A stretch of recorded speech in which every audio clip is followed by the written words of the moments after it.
Welcome everyone to the very first episode of the LDG Experience podcast. It's really exciting. I'm joined by Tom. You can find all our social medias. We are Lazy Dragon Gaming on whatnot. We are at Lazy Dragon Gaming on Instagram, and you can find our website, which is www.lazydragongaming.com, for all your pre-ordered needs, as well as a load of discounted bargains and clearance items. And Pete from Onyx Dragon Gaming. Hi, I'm Pete from Onyx Dragon Gaming. We are a commission painting service, and very soon we will also be streaming painting content and hobby chats to Twitch, hopefully 3 times a week. You can currently find us on Twitter, Facebook and Instagram at Onyx Dragon Gaming. And soon we're also on Twitch at Onyx Dragon Gaming. So we hope to see you there, and if you want any tips or tricks for painting your miniatures, or you just want to see some lovely miniatures being painted, please come and join us. Today we are talking about the 40k factions one by one. How are you guys doing? Full and very happy. Good. Mostly awake. Mostly awake. Mostly awake. No doubt this discussion will wake me up even further. We're going to get to certain points of this where me and Pete argue. Yeah, so that's always fun. Yeah. Well, we have this broken up into 4 sections. So we've got the Space Marines, we've got the Armies of the Imperium, we've got the Forces of Chaos, and we've got the Xenos Threat. So we'll discuss each one in turn. Okay. Cool. Yep. Right. Where are we starting? We are starting with the Space Marines, everyone's favourite. Yeah, no. Well, the one that everyone's had at some point. Yeah, everybody has owned a Space Marine if you're in any way a miniatures player, because they come in boxes, and you might not want the Space Marine half, but you end up you've had them. It's also why they're not worth very much money second hand. Yeah. Because they're like arseholes and elbows. Everyone's got them. But I don't know why though. They're still really satisfying to paint for me. They've always been my favourite thing to paint. No matter what chapter or Legion or whatever, they've always been really. I've just been easy to go to. As much as I mock the Space Marines, I actually really like them. I love the flavour behind the fact that the Space Marines are broken down into different chapters. Yeah. And despite the fact that Space Marines, some of them like cross the streams a little bit in, like, you know, the Space Wolves and the Blood Angels, and their flaws are different and their colours are different. But then if you read their like shock and awe troops, they like get into close combat real quick. Yeah. And despite that, like the background and lore to the Space Marine chapters, most of the Space Marine chapters, some of them haven't been filled in very well, but most of them is how they've all got their own archetypes. Yeah. And they're heroes as well. And they're inspired by some of them are more than others. Yeah. But I really like the Blood Angels, for example, which I think probably my favourite Space Marine chapter, because who doesn't like space vampires in massive armour? Yeah. With huge guns. Yeah, so half angelic, half vampire. Yeah, sort of thing like, going on. Yeah, I really like the Blood Angels. Space Wolves probably because Vikings. Space Vikings are. Yeah, Space Vikings are awesome. Yeah. And then, but they haven't really filled in like the Raven Guard, which could be. They've cool. been doing them a lot more. The first Founding Legions have had a lot more love in the last few years. So we have filled out more on like the Raven Guard, especially. Like we've seen Shrike go from 3rd Company Captain to Chapter Master now. Yeah. The Iron Hands are still relatively a bit like obscure. Iron Hands and Salamanders, right? Yeah, Salamanders. They've had a few novels and some cool stories about them and stuff like that. But yeah, they're not really the best fleshed out. But they've got the Salamanders have got the whole like 13 treasures thing going on, which is really cool. But they've not done anything with it. No, there's a lot of dangling plot threads in 40k, especially. Yeah. I mean, especially for my favourite chapter. Oh my god, the Dark Angels. Ever since 8th edition, we've had some massive dangling plot threads, which have now become even more complicated by the fact that the Lion has returned. And it's like, I've never been more excited for the release of a codex than I am for the new Dark Angel Codex in the new year, because it's going to be great. Yeah, I'm hoping they address a lot of these dangling lore threads, because finding out what happens when the chapter meets the lion again. Yeah, they haven't met him yet, have they? No, we're not. They haven't. They haven't. Like, we've seen little bits of it, but it's like I want to know what happened when they met the chapter. Yeah. Like, how does people like Asmodai deal with this? How does the whole Hunt for the Fallen thing change? Cypher is obviously a huge dangling plot thread. Please do something with Cypher. Luther is out there somewhere, supposedly forming a massive army of Fallen. Like, what? This is such a huge, momentous thing. Like, what's going on? Please tell me. Stay tuned for when that happens. Yes, because when that happens, we'll definitely be doing something about it. Because we can be a deep dive. I do like the Dark Angels are up there, and as much as I love to mock like Dark Angels fans by telling them that they are a Chaos Space Marine chapter, they just don't know it. Yeah. Which, let's face it, up until 8th edition, you pretty much were. Like, mostly a Chaos Space Marine faction. You have no redeeming qualities. You have no redeeming qualities. And of course, I love mocking Space Wolf players by reminding them that there are no wolves on Fenris. And and stuff like that. I actually really like those chapters. Dark Angels are definitely up there, just because I there's so much that I want to find out. Yeah.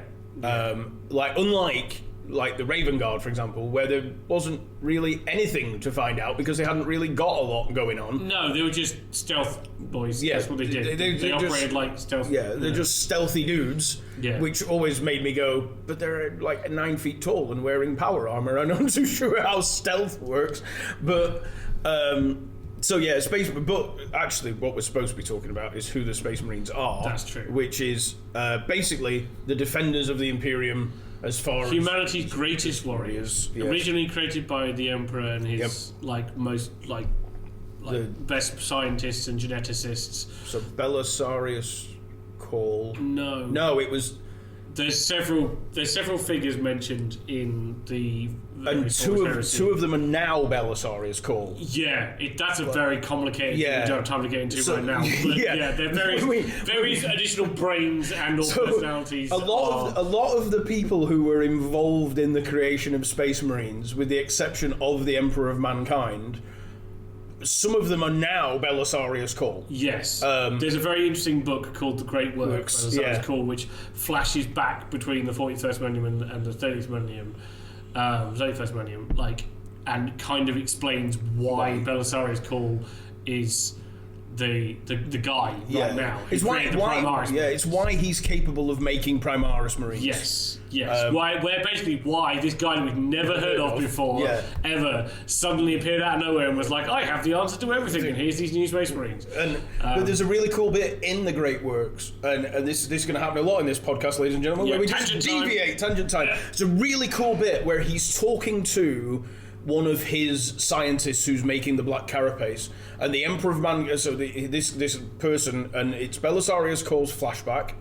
So we are led to believe that this is Belisarius Call, and when the Emperor walks in, stuff happens. But he says to him, "How are things doing, Belisarius?" And this guy's like, wait, that's not my name. That's not my name. I'm not talking to you right now. And it's So the Emperor knew this was going to happen. Yeah. So the Emperor knew that the person he was talking to would be Belisarius Call in the future, and was talking to him about what he was experiencing in the 41st millennium at the time. It's very cool. It is really, really awesome. So if you haven't listened to the Great Works, I advise doing so. It's very good. But the Space Marines are humanity's greatest protectors, sort of quarter gods. Because demigods are the Primarchs. There were 20 Primarchs. Each Primarch had a legion. Half of them fell to chaos. Some of them are now dead. And the Loyalist Space Marines are now broken up into chapters. The Loyalist legions got broken down into chapters of 1,000 Marines, approximately. And all of the current Space Marine chapters can trace their lineage, if they know, back to one of those Primarchs. Yeah, one of the 8, right? 8? Yes. 8 Loyalists. 9 Loyalists. 9 on each side, because there are 18 because they lost 2 Primarchs for reasons. Then they're split down the middle.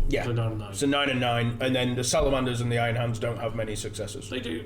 So the Marines have very few, but Yeah. the Iron Hands have a few. Yeah. So and then you got the Ultramarines who've got The fucking loads. Yeah, because their GC is incredibly pure. It's Yeah. the second purest after the Dark Angels. Yes. But for reasons, there aren't as many Dark Angel successors. Because they're a Chaos Space Marine chapter. Anyway, so the Space Marines, they're awesome. They carry big guns, they have awesome tanks, they have awesome power armor, and you don't get many of them. They're knights in space. They're the whole. Their basic archetypes is they are the knights in space sort of thing. You know, they're like somewhere between a holy order. In the case of the Black Templars, and like a special ops regiment. Yeah, they are all rolled into one. Like everything you can do in one go, basically. Yeah. So next up, we have the Black Templars. The Imperial Fist successor. Yes. So one of one of the few chapters that believe the Emperor of Mankind is a god.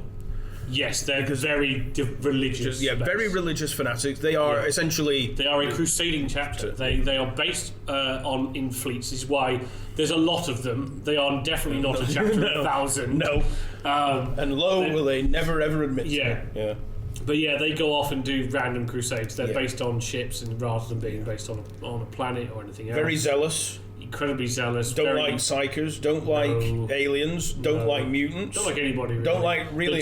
Unless you really want to praise the Emperor, they're not going to be your friends. You're not going to be your friends.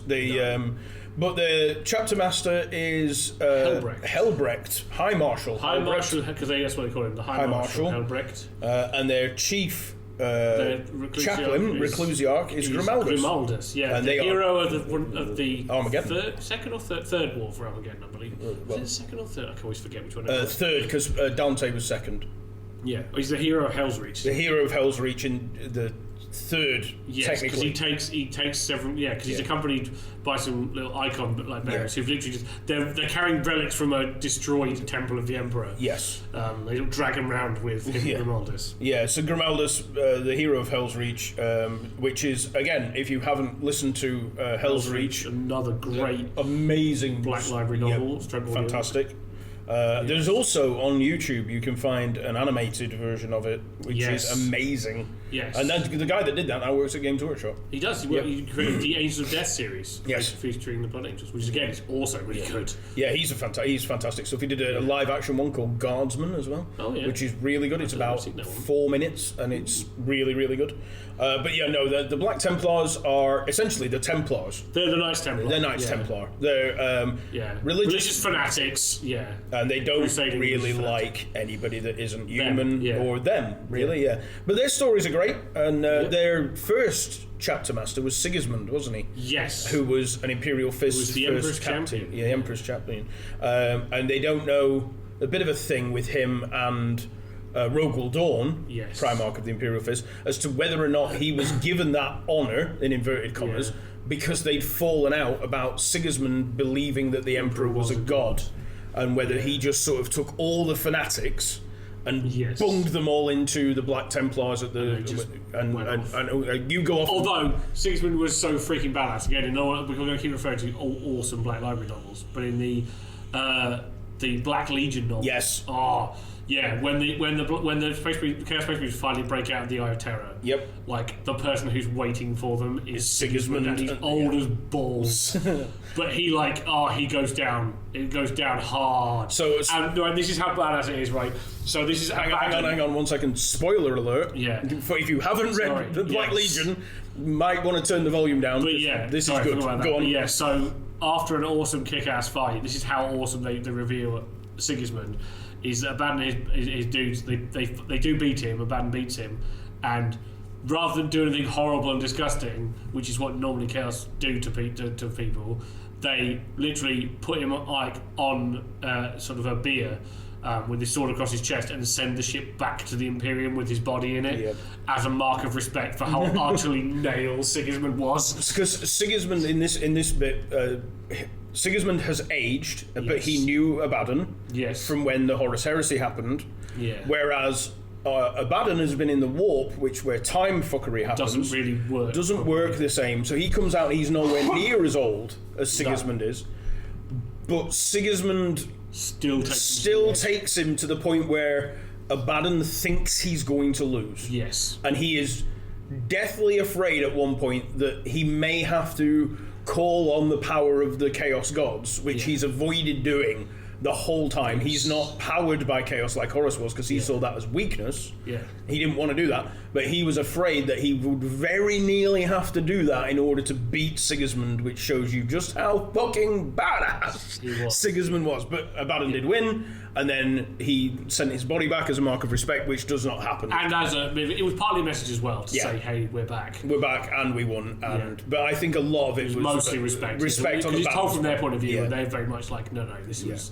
This is just to show how badass he was. Yeah, this is Sigismund, and we're not gonna because Abaddon, while not chaosified, had a lot of respect for Sigismund. Yes, and he knew he'd be waiting. They kind of like Sigismund knew that Abaddon was coming, and Abaddon knew that he would be the one that was waiting. Because when they first meet, he's kind of like, I knew you'd be here, and he's like, I've been waiting for you. I refused to die until you came out of hiding, and I'm going to beat you. And he just about beats him. But so Black Templars, awesome backstories, lovely stories. But spoilers have now finished.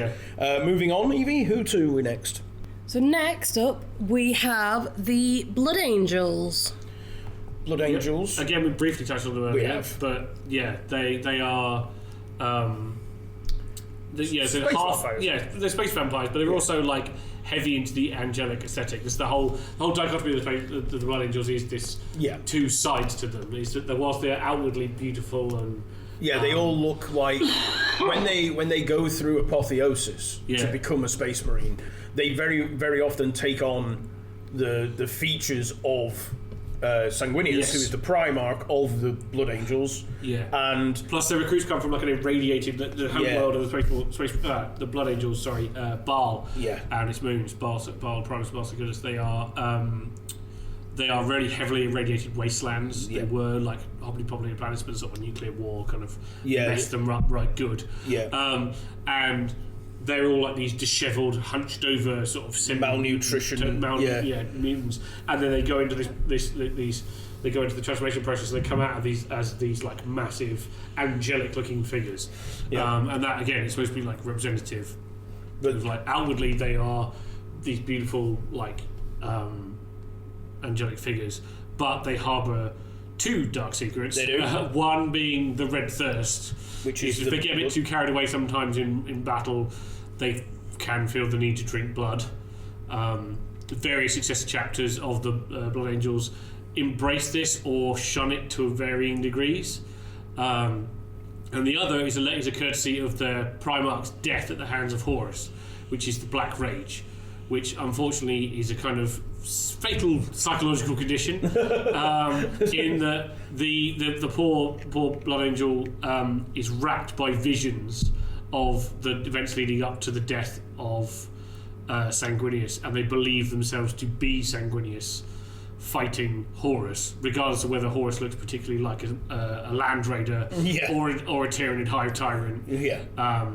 At that particular moment, and if they have a chance, most of these guys are locked away in the Tower of Amareo.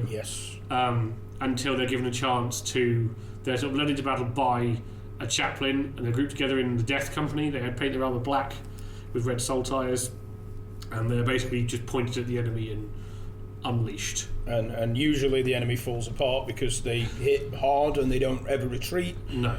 But they led by currently the oldest living Space Marine. Lord Commander Louis Dante. Of Baal Secundus. Who has been chapter master for 1,500 years. He's been alive for 17. Nearly 2,000. Nearly 2,000. We're knocking on because we don't know exactly. Dates are awkward. Again, an absolutely phenomenal trilogy of books. Starts with Dante. Devastation of Baal, Darkness in the Blood. Again, Again, if you want to know how awesome Blood Angels are, I deny anybody who is interested in 40k to listen to that trilogy and not want to do a Blood Angels army. Every time I listen to it, I'm like, I am going to have a Blood Angels army. My point is I want to be a Blood Angels and Flesh Tearers, because Gabriel Seth, who's the chapter master of the Flesh Tearers, one of the successors, he's also in it, and his relationship with Dante is also really awesome. Those books are so good. They're really good books. Cannot recommend them highly enough. They are. Dante's my dude. Like he's my homie. He's my guy. And he is now a Primaris Marine. He is. Yes. He's crossed the Rubicon. He's crossed the Rubicon because they said You'd either die or be reborn, and he was like, "I don't see a downside to this for reasons which you'll." Yeah, you need to listen to. If you listen to Devastation of Baal, you'll understand. But one of the most heartbreaking endings to novels. Oh, yeah. But yeah, he gets offered the opportunity, but my lord, it may kill you. You may not survive. To which he replies, "Oh well." Yeah. And he comes out, but before he got Primaris, he went across the Rubicon. Mephiston, who is one of my favourite, the Lord of Death. Yes. He went across first because he was in the same boat. Necessary reasons. Yeah, he was in the same his boat. frame couldn't take the strain of his psychic power anymore. Yeah, he basically is the most powerful psyker currently alive. Pretty much, I think so. Pretty much, yeah. With the possible exception of Magnus the Red, but he's a demon, so it doesn't really count. Yeah, I think if we're talking like loyalists, psychers, he's probably arguably up there. Yeah, I can't think of anybody off the top of my head who is alive and not a demon. Yes. That comes close to the Lord of Death, Mephiston. Yes. Also makes an appearance in all of those novels. Yes. And only I love how the author Guy Haley said like he wanted Devastation of Baal to be like this whole Last Stand thing, and in order to do that, he had to drop a mountain on top of Mephiston and get him out of the fight for a certain period of time, which I think is such a great little backstory. The way they take him out of it, absolutely amazing. Yes, because you believable method. Oh, it totally makes sense. Yeah. But absolutely brilliant. But yeah, so Blood Angels, fantastic. Read the novels; they're amazing. Evie, we're going to move on. Next up, we have the Dark Angels. Again, these are my favourite chapter. Have been for 30 odd years now. Like we mentioned previously. I do have a question though. Why are they appearing in the loyalist section of? See, this is. Getting So no, definitely After not. 30 years 30 years at this joke. So the reason I say this is because the Dark Angels also have a secret. Do they not? Yes, well, there are many. There are many secrets, but there's one big one, and that is that during the Horus Heresy, one of their high-ups, Luther, the brother but not related of the Primarch Lionel Johnson, betrayed them and turned to chaos. Yes, and what they thought at the time was about half the Legion. Which is roughly what happened with all the traitor legions. And this is where I get the joke from. However, not everybody heard about it. No, the Dark Angels went to a lot. The thing is, a lot of trouble to keep it's really it quiet. funny. Having also not talked to any of their other brother legions about anything that happened to them, especially the White Scars, they thought, "Oh no, this is a massive stain on our honour, and people will never trust us if they think that we were disloyal." So, and then, unfortunately, they kind of got consumed by this, in that they spent most of the next 10,000 years desperately trying to hunt down the Fallen, as they call them, which are every Dark Angel that was on their homeworld of Caliban at the time of the fall. They have been trying to find them all and either make them repent or just flat out kill them. Yeah. And this is where the joke comes from. Yes. Because the Dark Angels, of course, are a loyalist chapter. And the problem, their biggest, I think, to be honest, their biggest flaw is they're too loyal. Yes. And this is why they're so obsessed with. It's got out of hand, hasn't it, now? This is the thing. The great thing about a lot of the sort of things in 40k is that a lot of the really cool bits of storyline and things is where there's a crack or a flaw in something, which, given 10,000 years of like progression, compounds upon itself. Yeah, it becomes and the Dark Angels Grand Canyon a very good where they started with this. Well, we'll try and keep this secret, and we will try and hunt these guys down to sort of clear the stain to our honour. And then, like I said, they've slowly, as it's become more and more of an all-consuming obsession, to the point where they will literally abandon campaigns midway through to hunt down even the smallest rumour of a fallen sighting. And this is the problem. Is in order to claim their honour back, they are effectively committing horrible acts in the classic thing, which says the ends always justify the means. But they have having said that, the Dark Angels, the reason I do like the Dark Angels, they're very Arthurian. Yes. They have an Arthurian theme, which is split between two chapters, the Salamanders and the Dark Angels. The Dark Angels get the knightly orders part of it, which I really love. Not quite as zealous as the Black Templars, so don't lump them in with them, but they are very much, when Lionel Johnson was on his homeworld, they were in the big knightly temples, and he would go out and fight dragons or beasties in the forest, but obviously if you all that sort of thing. And then obviously the Horus Heresy broke out. The Dark Angels remained loyal for the most part, right up until the end, when Luther was consumed by jealousy, finally, and turned traitor, and then. Yeah, so my little joke at the expense of the loyalist Dark Angel players is that there is a big faction of the Dark Angels that is not. However, that being said, it is possible that the Forgiven are due at some point, which were the Fallen that Luther is gathering, because Luther is now allegedly sort of been cured of his chaosness after spending an awful lot of time at the Rock. It's a bit of a thread that I'm both concerned and excited to find out where it works with it, because for a long time Luther was trapped under the Dark Angels Fortress Monastery, the Rock, which is the last chunk of their home planet Caliban with engines bolted onto it. And he was locked under there, and every successive chapter master of the Dark Angels would try and interrogate him, and they try and get information out of him, and they would try and get him to repent. And he would always say, I don't need forgiveness from you, because I will be forgiven by the Lion, and he's coming back soon. And then he, at the beginning of 8th edition, he was broken out of his jail cell, and he's kind of been left hanging, that he just disappeared. And there's been rumours that there's an army of Fallen gathering. And obviously now we have Lionel Johnson back. This is one of the things, I'm both excited and nervous to see what they do with this storyline, because, the whole thing was, Luther was like, I'm going to be forgiven, I've turned myself around, I'm just trying to help. But also, is he?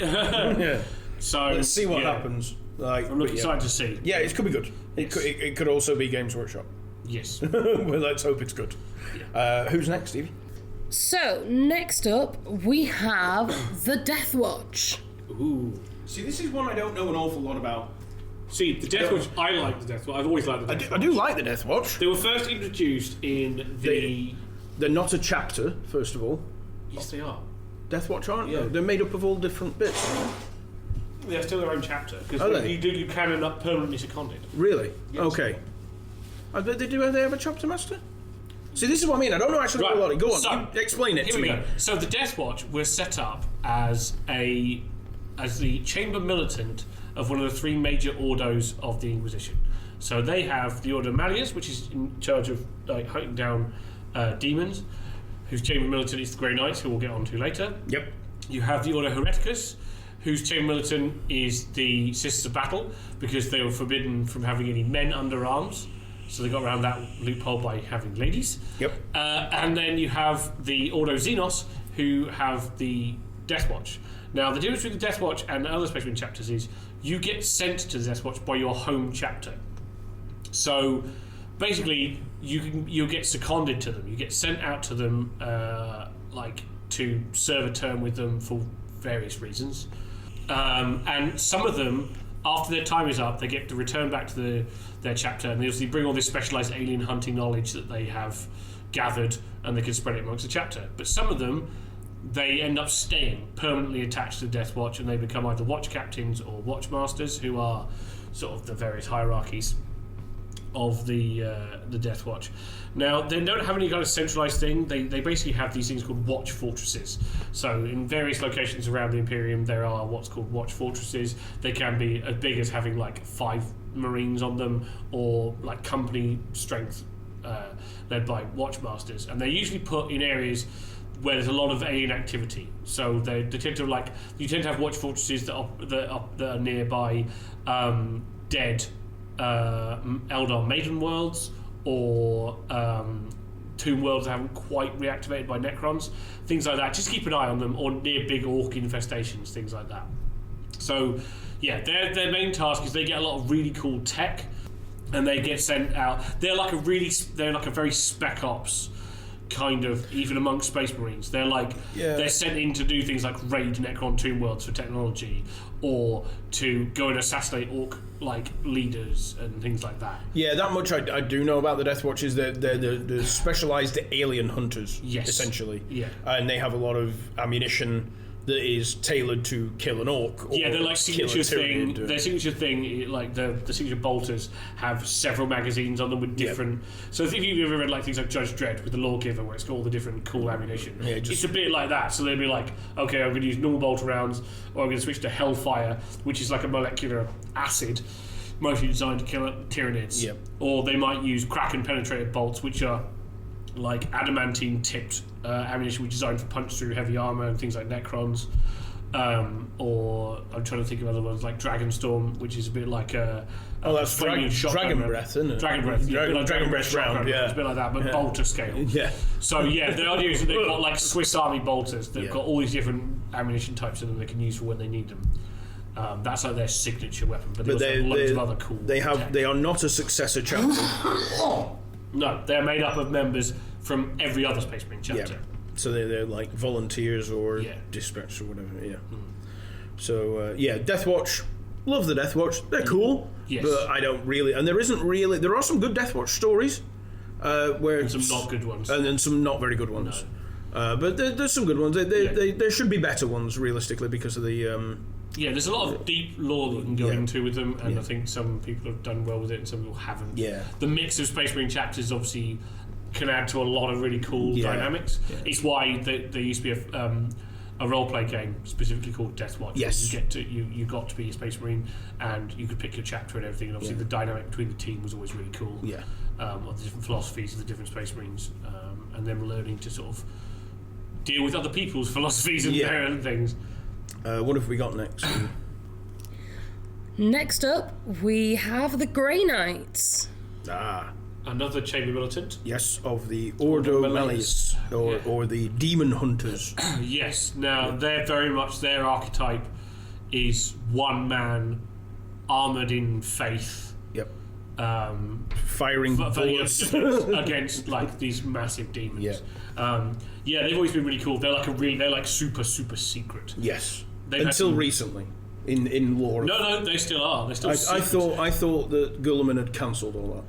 I'm not aware of. No, I thought he'd sort of turn around. There might be some more people that know about them, but like they're still not. They're still on the level of if you find out about them, you might still get killed. Right. I thought they'd kind of. Well, we'll get to that bit as we go along because we started midway through there. So first of all, the Grey Knights were formed at the end of the Horus Heresy by Malcador the Sigillite, who is the Emperor's bro for life. We'll cover him later in another episode at some point because I love Malcador. But they sent out. Who did he send out? One of the guy that came back on the Eisenstein. Garrow. Nathaniel Garrow. Yes. He sent out Nathaniel Garrow to recruit people. Various individuals from different chapters. Most of them psychers, but not all. No, all of them are psychers in their own way. Apart from Nathaniel Garrow wasn't one. Yeah, but he kind of was, but it's weird. It's irrelevant. But they sent them out. They became the Knights Errant. They came back to that, and they picked a dozen of them. 8. Was it 8? Sorry, 8 of them because they become the 8 Grandmasters. And then he puts them on the moon of Titan. Which has been outfitted by the thing Mechanicus with all the best tech, all the best armor, and it's hidden. And then it's taken out of space and time. He hides it for 200 years. For 200 years, when it pops back out again. Yep. With 1,000 Space Marines. And the Grey Knights, who are to-a-man psychers. All of them are psychers, yes. And they are demon hunting specialists, and their order number is 666. Yes. Which is weird. And their Primarch, in inverted commas, is believed to be the Emperor. Yes. Their gene seed comes from the Emperor of Mankind. Maybe. We don't. It's never been confirmed. They talk about the Emperor's gift a lot. Yes. And all of their armor has a shard of his armor in it. Is that right? Is it? Am I? No. That's. There used to be the thing with the Crux Terminatus. Yes. The Crux Terminatus for all Terminators that's on their left shoulder pad has a shard of the Emperor's armor in it. Right. Okay. I knew it was there somewhere. But their whole thing is that they're incredibly powerful psychers that use psychic powers against, because it's one of the things that demons are most vulnerable to. They're also incredibly well trained and armored in faith. Like I say, their whole thing is that one of their close favourites that no Grey Knight has ever succumbed to chaos in their entire 10,000 year history. They have. They've been responsible for some awesome moments. Again, another great book, The Emperor's Gift, which is the story of the First War for Armageddon. And more importantly, its aftermath. Yes. Where the Inquisition almost went to war with the Space Wolves. Space Wolves, who were next. But the thing I like about that particular story, so first and foremost, the First War of Armageddon didn't happen. Nope. If the Inquisition is listening, we are well aware that that was a thing that didn't happen. And it's just a story made up for children to warn them against anything bad that can happen with chaos. If the Inquisition aren't listening, Angron, the demon primarch of the World Eaters Legion, manifested himself for the first time in ever. For a long time, For a long time. And attacked the sector heart world of Armageddon with a massive horde of Khorne berserkers and demons. And the Space Wolves and the Armageddon Steel Legion, which... And the entire company of Grey Knights were dispatched to stop him. Yep, and they died to a man bar one, but they... Several. Well, no, several of them didn't die. But I thought the Terminators all died, but one survived. Most of them died, but there's one, the main character of the book, Emperor's Gift, he uses Angron's real name, which would have been given him by the Emperor had he not been blasted into wherever he was, and banished him back into the warp. And then in the aftermath of this, because the Space Wolves are allowed to know about the Grey Knights, but it was the Cadians, not the Armageddon Steel Legion. Sorry, it was, and they were their transports. Basically, every person on the planet was taken off of Armageddon, and it was repopulated by other people. Yeah, and the whole idea was they were going to kill and sterilise everybody who had been on Armageddon, in case they were tainted. Yes. And the Space Wolves objected strenuously to the people they'd just spent the last 3 months fighting and dying with being blasted out of space by a hidden Imperium space cruiser, and interposed themselves between the Inquisition's ships and the Cadians and assorted others, and fired upon the Inquisition ships. Yeah, eventually they just put themselves in between and just didn't get. But so what the Inquisition did was just follow those ships to the next world that they stopped at and destroyed that world as well. Yeah, and that made it got worse and worse and worse till eventually the Inquisition decided to blockade Fenris, which was the chapter planet of the Space Wolves. Yep. And thankfully, after some tense negotiations, they were finally convinced that this was stupid and we shouldn't be. They woke up Bjorn. Yes, Bjorn the Fell-Handed. Bjorn the Fell-Handed. Yes, but they managed to negotiate and just say, look, this is why are we destroying loyalist chapters for planets the sake of pride, and also you have to understand, Space Wolves, that we need to kill these people because there's a chance that they could infect all these other planets, and then we would have a much bigger problem in our hands. Yep.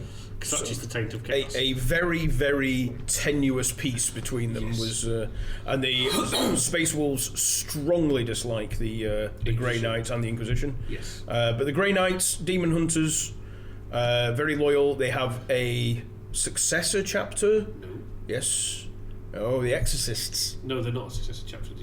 Oh, yes, they are. Oh, they are. No, they're not. Oh. Evie, we're going to look this one up. Me and go on, Google it. The Exorcists, they're the ones that have demons put in them and then banished out of them, and they're great. The Cursed Founding, they're not successor. They're a successor chapter of the Grey Knight. Type in successor Grey Knight successor chapters. Are we? Have I got this wrong? I hate being wrong. Shut up, Pete. They're rumoured to be. We'll look on the wiki. Thousand Sons. Really? Yes, because they're part of the Cursed Founding. That's the problem. Who is the?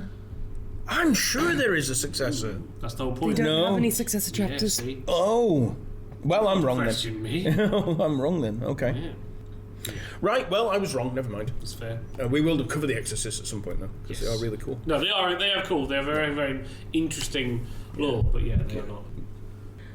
Okay, so next up we have the Space Wolves, which we briefly talked about a moment ago. Yeah, but yes, so Space Wolves, having talked about twice already, space Vikings, yes. Lots of fur and wolves and mead drinking and storytelling and singing and great legends told of their thing. Bushy beards. Great big bushy beards. The Primarch is Leman Russ. The Great Wolf. He bogged off into the warp with his entire command structure bar. No, he just left by himself. I thought he took a bunch of dudes. No, he left by himself. He Right. left Bjorn the Fell-Handed as the first Great Wolf from behind. Yep. And he just disappeared. Yep. He went, so in theory, to go and find his brother Lionel Johnson. Yep. which he's going to be really confused about when he comes back. Yes. Where have you been? No, really, where have you been? Yeah. Yeah, and then he left, and yeah, and then we got that. But yeah, they're a great fighter. They're a great chapter. They're very sympathetic towards the average man of the Imperium. They like people, like the Blood Angels. They like people. They're very honourable. Yes. They struggle, hence the falling out. Heavy of the distrust of outsiders. Yep. If you're not a Space Wolf, they don't always. And if you're especially not in your Space Wolf, but even from Fenris, because the Dawn of Fire series, which is kind of charting the return of Guilliman and this whole new chapter of 40k we started a series, has a good book again. I think it's called Wolf Type, which explains how the Space Wolves got the Primaris technology, why they actually accepted it. Yes. And why they accepted Primaris Marines. And it's fantastic, and it shows just how much of an insular bunch of bastards they are, but also how much they respect people if you can prove it. Yeah. If you're their friend, you're their friend for life. For life, that's it, yeah. But being their friend... friend... will honour things from centuries past. But being their friend is very difficult. Yeah, getting there is difficult. Once you're there, that's it. Whether you want to be or not, it's for life. But they do have a flaw, the curse of the Wolfen. Yes, usually when they are in the process of transformation, one of the things they do is the Trial of Morkai, where they basically get hammered drunk and then dropped in the middle of nowhere on a continent called Azahai, which is on Fenris, which is near the Fang. But it's the continent at the top of the world, and they have to make it back to the Fang. And this is mostly done as a way of weeding out recruits that aren't very strong, because there's quite a lot of indigenous life forms that are not conducive to human survival. But there are no wolves on But also, the problem is that the Canis Helix, which is the name for their gene seed, can have a detrimental effect and can turn an aspirant into a sort of half, basically like a werewolf. Yeah, it's essentially they refer to as the Wolfen. Yes. So this is kind of a way of weeding out those people as well. But those Wolfen tend to hang around. They gather them all up and use them as shock troops, don't they? They do now, but before they were kind of just left to wander the wilderness, killing whatever they want. Yeah. But yeah, they gather them all up now and use them as a shock. Yes, with ice weapons. Yes. That's the thing. Yeah. But no, some really good stories. We really like the Space Wolves, but we've covered them a little bit in bits as we've gone along, because they do crop up quite a bit. So I think that's enough about Space Marines. Yeah, so let's move on from Space Marines to... The next overarching umbrella term that we've got are the armies of the Imperium. Now, do you guys want to do a little bit of an intro on this? Or? So this is every other faction that comes under the umbrella of the Imperium. So this is everything from the Imperial Guard, or Astra Militarum as we have to refer to them these days, Space, the Adeptus Custodes, the Sisters of Battle, or the Adeptus Auroritas, the Officio Assassinorum, I wonder what they could do. The Adeptus Mechanicus. What on earth do the Officio Assassinorum do, Pete? How would one go about figuring out what that was, and also it depends how much of a naughty boy you've been, my friend, and avoiding them at all costs. I always love the assassin. Yes. I'll always be one of my favourite little mini factions. We'll talk about them now because they're only a little. Yeah, we'll get to them. You get some different operatives from the different temples. Yes, we'll get to. I think they're in here. Oh, they're not. Well, they're not. No, because there's only one. You used to be only ever had one in an army. Yeah. So there's very quickly, because it's not covered in the main scope of things. So there are four temples that it's actually 6 temples, but 4 of them have characters in 40k. Yep. There's the Vindicare, who are snipers extraordinaire. There are the Calidus Assassins, which are shapeshifters who will get really close to you, and it turns out your girlfriend isn't actually your girlfriend. She's a shape-shifting assassin who's going to stab you in the head. Yep. There is the Culexus Assassins, which are psychic blanks that are being weaponized to fight against other psychers. Against psychers. They use their negativity. They can focus their anti-psycherness against psychers. And then finally, my favourite, the Eversor Clade Eversor Temple, who are literally just psychotic.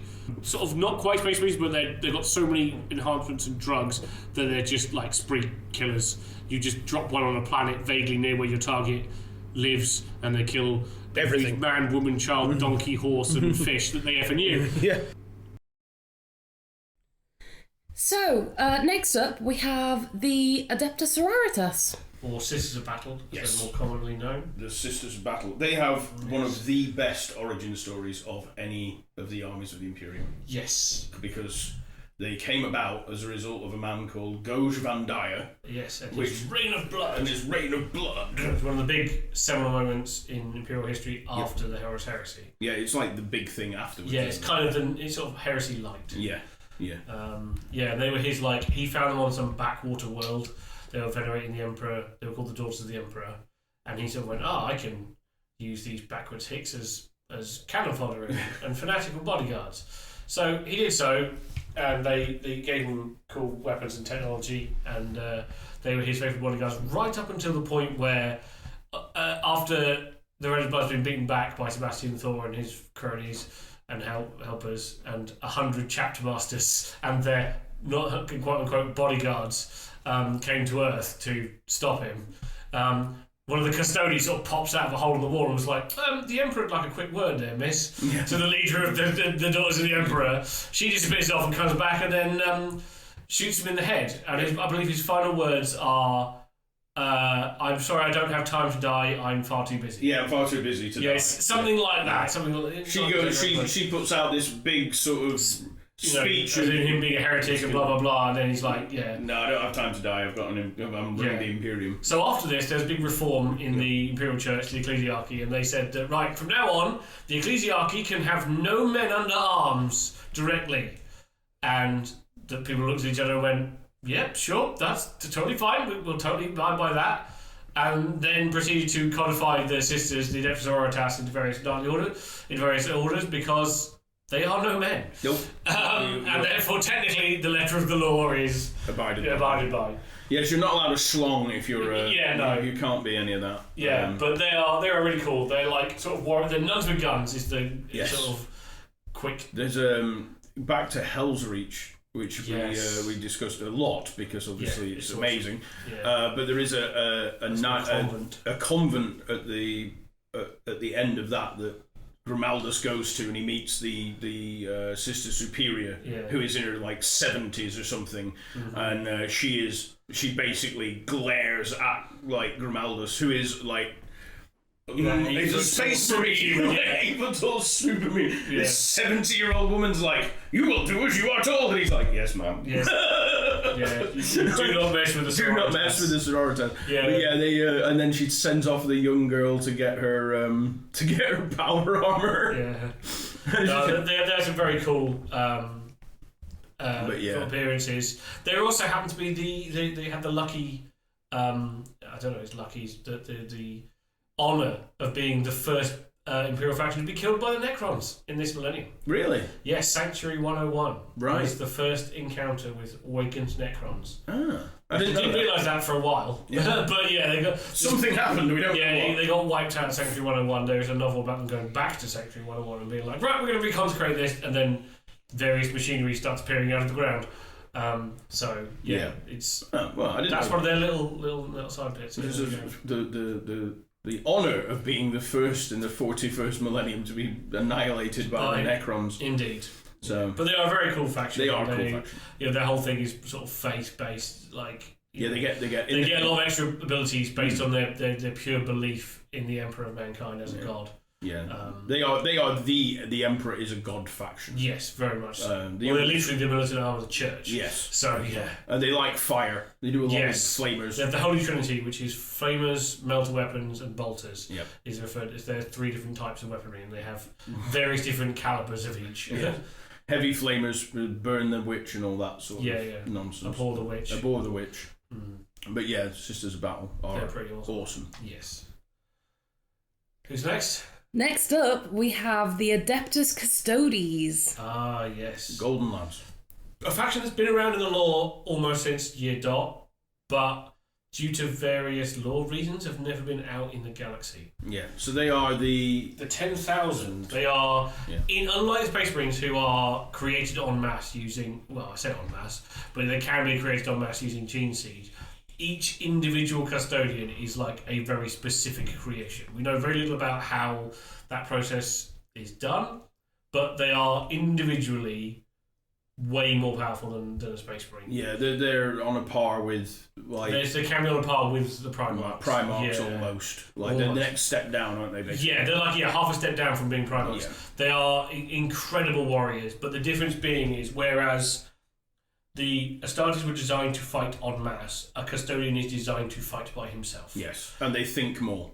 They're more independently thought, aren't they? They yes are and more... no, but they also have a lot more truncated. Yeah. Because their only goal is to protect the Emperor. Yeah, they are the That's Emperor's it. personal They bodyguard. do not care about anything else, and that doesn't matter. I don't care who you are in the hierarchy. If you are not the Emperor, if whatever you want to do impacts on the Emperor's safety, you will be taken to one side. Yeah.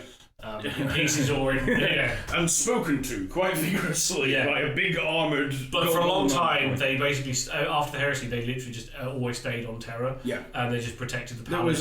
There was an edict that they wouldn't leave. It's sort of a self-imposed edict. Yeah, and then during the events of Guilliman's return, they sort of were convinced again, coming back to our favourite thing to say, there's a great book from Black Library about this. Yes, there is. In fact, there's two of them. They're really cool, featuring a Sister of Silence and a Custodian, because they're both designed to fight together. The Sisters of Silence and their anti-Psychoness.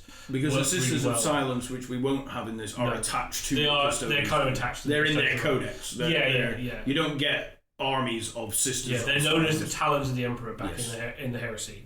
There's sort of the left and right hand. Actual names? They said they don't like being called the Sisters of Silence, do they? I believe it's the... They have another name, right? Oh, yeah. I want to say something like Adepta Contra Telepathica or something like that. Yeah, something like that. But they actively do not like being called the Sisters of Silence. No, because they in the all novel, they take a vow of silence, and that's why they're called the Sisters of Silence. They don't speak. They just use various. They use something called they use thought mark, and they can use like a hand signals, and they use the one as well, the military one that everybody understands. Battle camp. Because they have a bunch of different ways of communicating with people. Yeah, but they're also incredibly powerful anti-psychers. Yeah, they're all null. They are also known. So there's two names that I know them as now. Yep. The first one, well, three technically: Sisters of Silence. Yeah. Anathema Psychana. That's what they're called. Yes. And Astra Telepathica. The Astra Telepathica is a division they're part of. Yeah. They're technically part of the Divisio Astra Telepathica, who is responsible for the Astronomicon and Astropath, which is the intergalactic communication network, because they used to be the ones that ran the black ships that would find and take nascent psychers back to Earth to either be fed to the Emperor, plugged into the Astronomicon, or turn into a Saxon psyker of some description. Yes. And the whole point is there's a really interesting way, they kind of got forgotten for a long time in both lore and game. Yeah. And there is a in-lore reason that people just because they're all blanks. The thing about psychic blanks is if there's somebody the whole concept of being a psychic blank is if there's somebody you know that you just. It's not that they're horrible people. There's just something about them that just makes you not want to spend time with them. In 40k lore, that means they're a blank. They have no soul. They are a negative psychic presence, and it's that slight there's something wrong with this person feeling is that manifesting into people who are not actively psychic. Because regular humans are ever so slightly positively psychic, so that kind of repellence makes you go, I just don't like that person, and I can't put my finger on why. And that's because they're a blank, and therefore they got forgotten because everybody... Yeah, everyone was like, I really don't like them, I want them to go away, and then they're pushing them away. Their nature and the power of their anti-psychic. And when you get a bunch of them together... Yes, they can literally block out large... Magnus the Red, for example, which they did. Or sometimes the Astronomicon. Which they also did. Yeah. So Magnus the Red being probably the most powerful living psyker now. I would have thought. Is Magnus the Red? Well, he's a demon reader, doesn't really count. But beyond, he's the one that's in game, right? Yeah, I suppose, Magnus the Red. Yeah. And a group of the Sisters of Silence, when they reappeared, sort of shut down his psychic power, which is how, if you get enough of them together, that's how powerful they can be. But usually they operate in a unit of between 5 and 10, and they hang around the Custodes, who are the only ones who can really tolerate their... Mostly because they don't care. They don't care about the... They don't care about people, so you being a slightly more objectionable person doesn't really make a difference. Yeah, makes no difference to the Adeptus Custodes, and they hang around with them, and they fight as one to go and deal with, whatever. Big threats. Threats. But now they're out abroad in the galaxy, because they managed to rescind the edicts, as is written down in this novel, which I think is not the reason she saw before. I think it's called Talons of the Emperor. I think it might be. Or Watchers of the Throne. That's it. It's Watchers of the Throne. And Regent's Shadow is the sequel, which is also really good. And once again shows off how awesome the Master of Assassins is. Yes, they always pop up and they're awesome. Whenever the Master of Assassins appears in a novel, you know you're going to have a good time. Yep. But they sort of it's set. That novel is set from three perspectives. It's a politician, the Chamberlain of the Imperial Senate, whose job is to round up the votes and stuff. The votes for he's the whip, isn't he? Yeah, he's basically the whip for the High Lords of Terror. Yeah, he has no official power as such, but he's responsible for making sure that people actually get there on time and do vote for things. Yeah, and it's like herding cats, obviously. Yeah. And he's phenomenally powerful, but has actually no power. Yeah, it's the whole power behind the throne type and deal. He's very, very good at his job. Yes, like exceptionally good at his job. And then you have the Sister of Silence. Yeah, and Adeptus. What's her name? Because they have miniatures. They do. Valeria. Is it Valeria? Yeah, Valeria. Yeah. And then no, Valerian is the custodian. That's it. Valerian's the custodian. It's Valeria and. I can't remember what her name is off the top of my head. No. But there's a Sister of Silence who, you get her perspective, and her whole thing is she's really upset and angry because her order got kicked to one side, and the custodians have been quietly gathering them all back together. And then there's Valerian, who's a tribune, I think. And his start off is he's about to be promoted, and he's got to cross the threshold. He has become one of the Heteran Guard, one of the people who are literally in the presence of the Emperor permanently. And he goes to cross that threshold, and he can't cross it. Yeah, they're like, "Come on, step through." And he's like, "I can't." Yeah, and it's and they're like, that means you have another destiny. Yeah. So he thinks he has this thing of I failed because I couldn't cross the thing, and his sort of captain's like, no, it means that there's something else for you. It means the Emperor said, no, you've got more importantly, you need to stay out of this room. Yeah, you can't come in because once you enter the room, that's it, you don't leave. Yeah. So he stood like the Emperor stops him going in. And then you get the whole story, which is fantastic, of how, and then Gilman comes back right at the end and saves the day because that was the law at the time. Was and then also the sequel to the story, which is also really good, deals with the fallout, the sort of political fallout of Gilman's reforms, as he sort of goes, right, I'm changing everything, I'm making a few changes, going to do a few things, and I'm off to go and fight this Indomitus Crusade thing. And he leaves knowing full well that a lot of people who don't like the New Order are going to be like, I liked how it was. And he kind of sets it up in a way that's like, I'm just leaving now, nobody do anything or start a coup or anything like that, because that would be really, really bad, please don't do that. Wink, wink, nudge, nudge. And then obviously the inevitable thing happens, and he's like, well, cool, this was coming, and it's better to get it all out in the open now. Yep. So I've got the names up of the characters for Sisters of Silence. And so we've got Tanawa Leia. Yeah, that's her. That's the character in. That's the character in 40k. Yeah. For Era Indomitus and Heresy, Aphany. I don't know. No, she might be one of the ones in the short stories. Yeah. The big important one from Heresy is Janisha Kroll. Yes. And Asurma.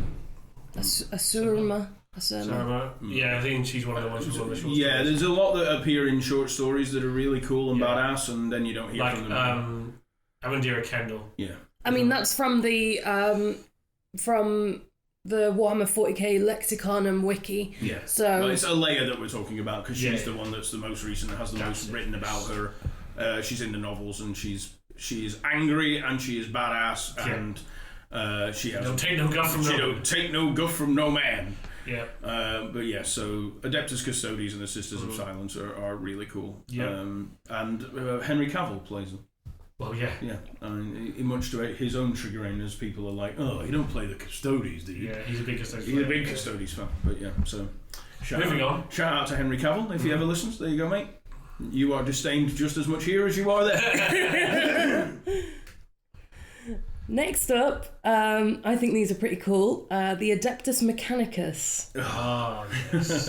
So, the Adeptus Mechanicus are of Mars, not of Terra, Earth. Yes. And they are essentially the engineers and the mechanics of the 40k. But they're also kind of a religious order. They're very, very much a religious. So the Adeptus Mechanicus, the mechanics, the engineers, but also the religious cult Yes. of the Adeptus Mechanicus. Because they know Who that, don't, whilst they're being like all about technology, don't believe in change. yeah, they don't like change. No, if it's good, if it's clearly ordained by the Omnissiah, who's the god of the machine, that it is not broken, and therefore thou shalt not fix it. Thou shalt not fix it, unless it is actually broken, and then you should pray over it with oils for hours and hours, in the hopes that it works. It's kind of like the sort of the IT department of anything, where their answer is usually turn it off and turn it on again. Yeah, well, in their case, it's turn it off, make obeisance to the Omnissiah, pray, light some incense, but,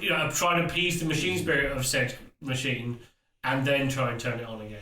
And hope it starts. Yeah. But and if you didn't start, that's because you didn't pray hard enough. Yeah, then you've got to pray harder and try again. Yeah. They can repair stuff, and they do a lot of repairs. But they're not allowed to make anything better than it currently is. People who make things or invent things are shunned and frowned upon. Because they already have something. And therefore that so there was a during the Great Age of Technology, which is way before the Horus Heresy, way before the Age of Darkness, humanity created these things called STCs, or Standard Template Constructs. These were phenomenal machines that you could basically they could make everything, all sorts of technology, from pharmaceuticals to like tractors to buildings, whatever it might be. And these STCs, literally, you can plug whatever local materials you have into them, and it will spit out the thing.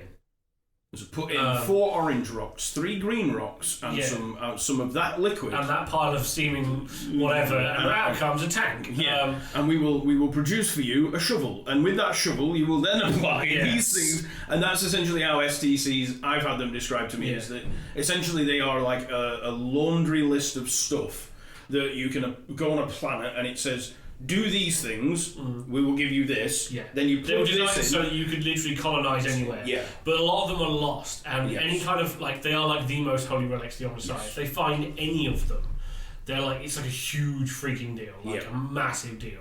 So any kind of new technology that the Imperium tends to come across is not new. No. It's one they've usually come across from an old STC fragment that's been dug up on some planet somewhere. They're not allowed to invent new stuff in the Adept because it's already been invented. They're just looking for the STCs to remind them how to make it. Yes, because we don't dare go against the will of the Omnissiah.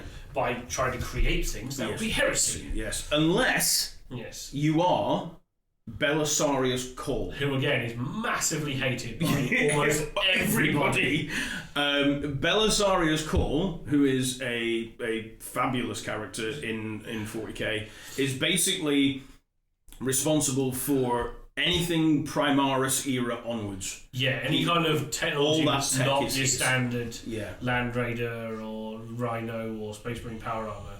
Yeah, all of that stuff is his new invention. And he's constantly making new things. Yeah. And obviously this puts him at odds with a lot of folk. Yeah.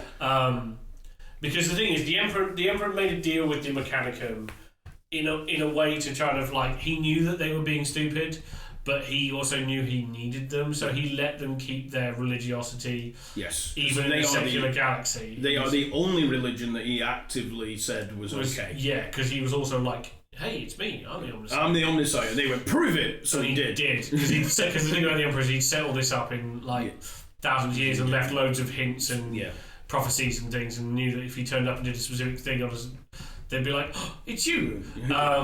So they so they were kind of allowed to keep their religiosity, and obviously the rest of the Imperium were kind of like, okay, these guys are weirdos, but we kind of need them. Yeah. Because they make all the guns. Hence why when Gilliman came back and Belisarius Call was like, hey, I've got this new technology, he was like, oh, thank God. Something new. Whereas, the rest of the Imperium was like, new things. Why? You heretic. Yeah, so so Belisarius Call is actually not Belisarius Call anymore. He is because he's 10,000 years old, but that's in real terms. So no warp shenanigans, no genetic fuckery. Yeah, he is 10,000 years old, but he's gone about it by effectively stealing other people's brains and minds in a sort of interchangeable hard drive kind of way. Yeah, and he's lost some of them, and he's had his mind wiped a few times. Yeah, and he's had his memories restored. So he's a bit fragmented. He's basically, imagine your PC that you've had for a long, long time, and you've changed its hard drive, and you've copied it across, and you've replaced the motherboard and all that sort of stuff about 3 times. That is Belisarius Call. He's technically the same man It's the brush. It's the brush analogy. Yeah, my granddad's brush just had 3 new handles and 4 new brush heads. And that's Belisarius. Well, he's the only one really who invents stuff. All the rest of the Admech are sort of set in their ways. Or trying to go out there. One of the big things they do is they send out explorator fleets to try and... They're basically like techno-archaeologists. So they go out desperately trying to find a copy of Windows 10. Yeah. And other just because Windows 10's got that really funky feature in that we don't have anymore. We really want Minesweeper from back then. Yeah, we want to destroy the demon Clippy. Yeah.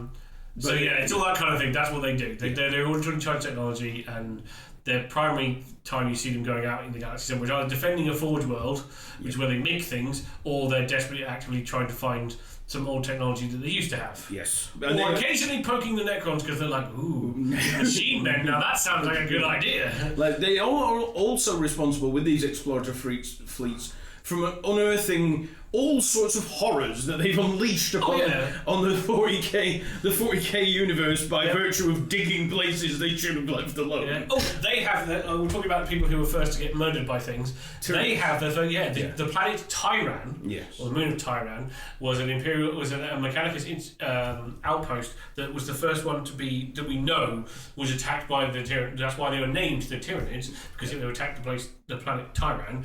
We know they exist because the Magos documented as much as he could, stuck it in like a data codex and fired it into the core of the planet. Yep. So when they turned up and saw this completely lifeless barren rock, they were like, what the hell? And there was sort of a pinging going on from inside the planet. And they dug it up and were like, what the fuck are these things? Apart from, there is, going back to the Blood Angels, which a lot of things always does, I was listening to something, and apparently in Mephiston, when he was Calistarius, he was on a Space Hulk, which we'll cover in the future. That's one of my favourite like internal things where they got that wrong. That was actually Iron pointing that out. And there were gene stealers, a lot of them on this Space Hulk. So gene stealers 150 years before. So gene stealers have been around, and there was a place called Ingal, so a movie called Ingal, where there was a lot of gene stealers, and they've been around the galaxy for ages, and no one knew what they were. They just knew that they were this horrible interstellar thing that went from planet to planet and did things, and no one knew what they were really doing. And it wasn't until much later when they realised, I think it was on Ica 4 later on, when they realised that actually what gene stealer cults do is they make a massive psychic beacon that says lunch this way. And that's one of the things that pulls hive fleets in. But on this Space Hulk with Calistarius, Mephiston, there were gene stealers. Yes. 150 years before Tyran. Yes, because the Jesus has been here for a long time. Yes. But they're just very. Anyway. Yeah, my favourite about that, go back to that quickly, is they didn't realise that Calistarius was Mephiston. Yes. I don't think I was the first person to point that out, but I know there's a few people who were like, "Oh yeah, we got this. We're going to call him Calistarius." And I remember saying, that's what Mephiston was called before he was Mephiston. Yeah. And they were kind of like, it was deep into South Place when I got there. And they were like, "Shit. Oh." Crap. So they kind of had a little retcon and they were like, this is him before that. This is him. And then later on they kind of put the heraldry that they'd used for Calistarius into the next Blood Angel book. So so we're linking it. Yes. It was meant to happen all the time. It was meant to happen all the time. But yes, everything comes back to the Blood Angels. Evie, who's after Admech? Moving on to the Astra Militarum. The Imperial Guard. They're the Imperial Guard. They will always be the Imperial Guard. I do not care what Games Workshop tries to tell you, or me, or anybody else. They're the Imperial Sodding Guard. So just as a quick clarification, the Imperial Guard, the general foot sloggers of the 41st millennium. They're like the basic army. They sort of changed their name 5 years ago. A lot longer than that. Was it a bit longer? God, I feel old. To the Astra Militarum, which basically translates from High Gothic to Space Army. Yes. And I always thought that was really funny because Space Army, because then Donald Trump started it, didn't he? The Space Force. The Space Force. And now I can't separate the two whenever anybody I just refuse to acknowledge that they ever happened. So basically Donald Trump's idea of a Space Army in the 41st millennium, he's ahead of his time, that man, they actually happen, and you end up with the Imperial Guard. Sorry, the Astra Militarum. Yeah. But the Imperial Guard. I will call them. I'm one of these people. I've been in this hobby for a long time, and I refuse to call anything by its now new name. Copyright-friendly name. Yeah. So this is where, like, going forward, you're going to hear me say things like Eldar instead of Eldari, or Dark Eldar instead of Drukari, or any of those other names, because as far as I'm concerned, they have been and always will be. So this is where the slight tangent part of this is going to come in. So I'm going to take this slight tangent to explain to people who may not know the reason why in the last X number of years our glorious overlords at Games Workshop have decided that they're going to rename various factions, and the sole reason for that is they can copyright Drukari, Eldari. I also think it helps when it comes to search engines. Yes, and if you separate, because if you put dwarf into Google, like dwarves, you get Gimli. But also you'll get loads of other companies, all sorts of games and fantasy settings. Yeah. If you put Duardin into a search engine, you will only get Games Workshop. Yes. I think that's part of it too. Yeah. But at the same time, I don't care. No. But I'm sorry, I just don't. The major reason is copyright. You can't copyright Eldar. It's existed for years. It's too old a word. But you can copyright Eldari. Yes. And now you can search Eldari and find. The interesting thing to me was if you can spell it. There was a push to be like Marines were going to be called Adeptus. Well, my brain's gone now. Oh my word! How can I not remember what? Legion. No. Because I keep on saying Custodes now. No, yeah, me too. Astartes. Adeptus Astartes. I can't believe I can't even remember that. But yeah, Adeptus Astartes. There was a push. There was a little while where they were Codex Adeptus Astartes. That was when I started working with Tom, and that was 8 years ago, nearly 9 years ago now. Because I remember that. I remember being so confused about what the Adeptus Astartes were. Why can we not search on the Games Workshop website for a Space Marine Codex? So they tried to push the data, and that one backfired. Yes. No one wanted to call them Adeptus Astartes. And they do refer to them as Astartes in this and that and the other. But they will be, and forever shall be, Space Marines. Like, there are equivalents of Space Marines, I think. Obviously, you've got the UNSC from Halo. You've got Space Marines in StarCraft and Robert Heinlein's Starship Troopers and things like that. Yep. But I think, to the world at large now, they have become such a... When you say a Space Marine, the thing that pops into most people's minds is a Games Workshop Space Marine. Now, I'm not going to claim that that's 100% true. I'm sure there'll be plenty of people in the comments below that will say... I don't think of them, I always think of one of these. Yes, but I think from a pop culture standpoint, if you say the word Space Marine, that's what you come up with. In the same way that if you say elf or dwarf, people usually think of Tolkien. Yeah. If someone says dwarf, you think of Gimli. And if someone says elf, you think of Legolas. Yes. And if someone says Space Marine, you think of Lord Commander Dante. I mean, you think of a Games Workshop Space Marine. So, but anyway, coming back to our original point, the Imperial Guard. Yes. They are literally, they are like... They're sort of semi-equivalent to World War One-ish type. Yeah, there's a lot of different sort of branches of the Guard. The great thing is, depending on your home world, you can come up with, like, in the same way that Space Marines evoke various warrior cultures from the past. Yes. So, like Vikings or space vampires, the well-known historical culture, or Maori shark people. Yeah.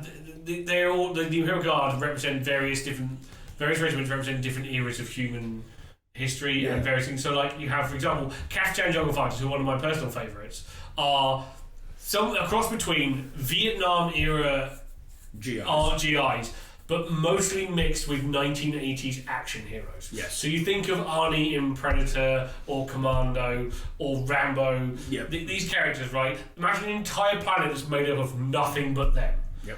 Catachan being a death world. Yes, it is a jungle world that is... Death world is a grade of world where it's basically Space Australia. Yep. Everything on that planet is trying to kill or eat you. Not necessarily in that order. Yes. The Catachan is one of the... Or is it now codified as the most... It's one of the most... No, it's not the most, but it's one of the most inhospitable death worlds. And but it's also got high gravity, which is the excuse as to why they're all rips to high hell. But they have the Catachan is it breeds some amazing characters, some great. I think one of my favourite quotes is from Gunnery Sergeant Harker, who said, because the Catachan Devil is one of the big predators on the world of Catachan. It's like a massive insectoid creature that occasionally Catachans like to hunt and kill. And his quote is, "I fancied me a pair of Catachan devil boots once. I killed 4 of them before I realised none of them had any." So yeah, there's a lot of really like things. So that's one aspect, and then you get like conversely, like opposite to that, you might get a planet like Vostroya, whose entire aesthetic is kind of Tsarist Russia. Yeah. They've got the big like bearskin hats and ornate weaponry. They all the firstborn, aren't they? All firstborn of Vostroya. Yes, go in the guard because there was a misunderstanding many millennia ago where I think the planet at the time was like, no, we're not going to do. Why should we bother sending stuff to you? Yeah. And the Imperium were like, no. And then when the rest of the population found out, they were like, oh, we're really, really, really sorry.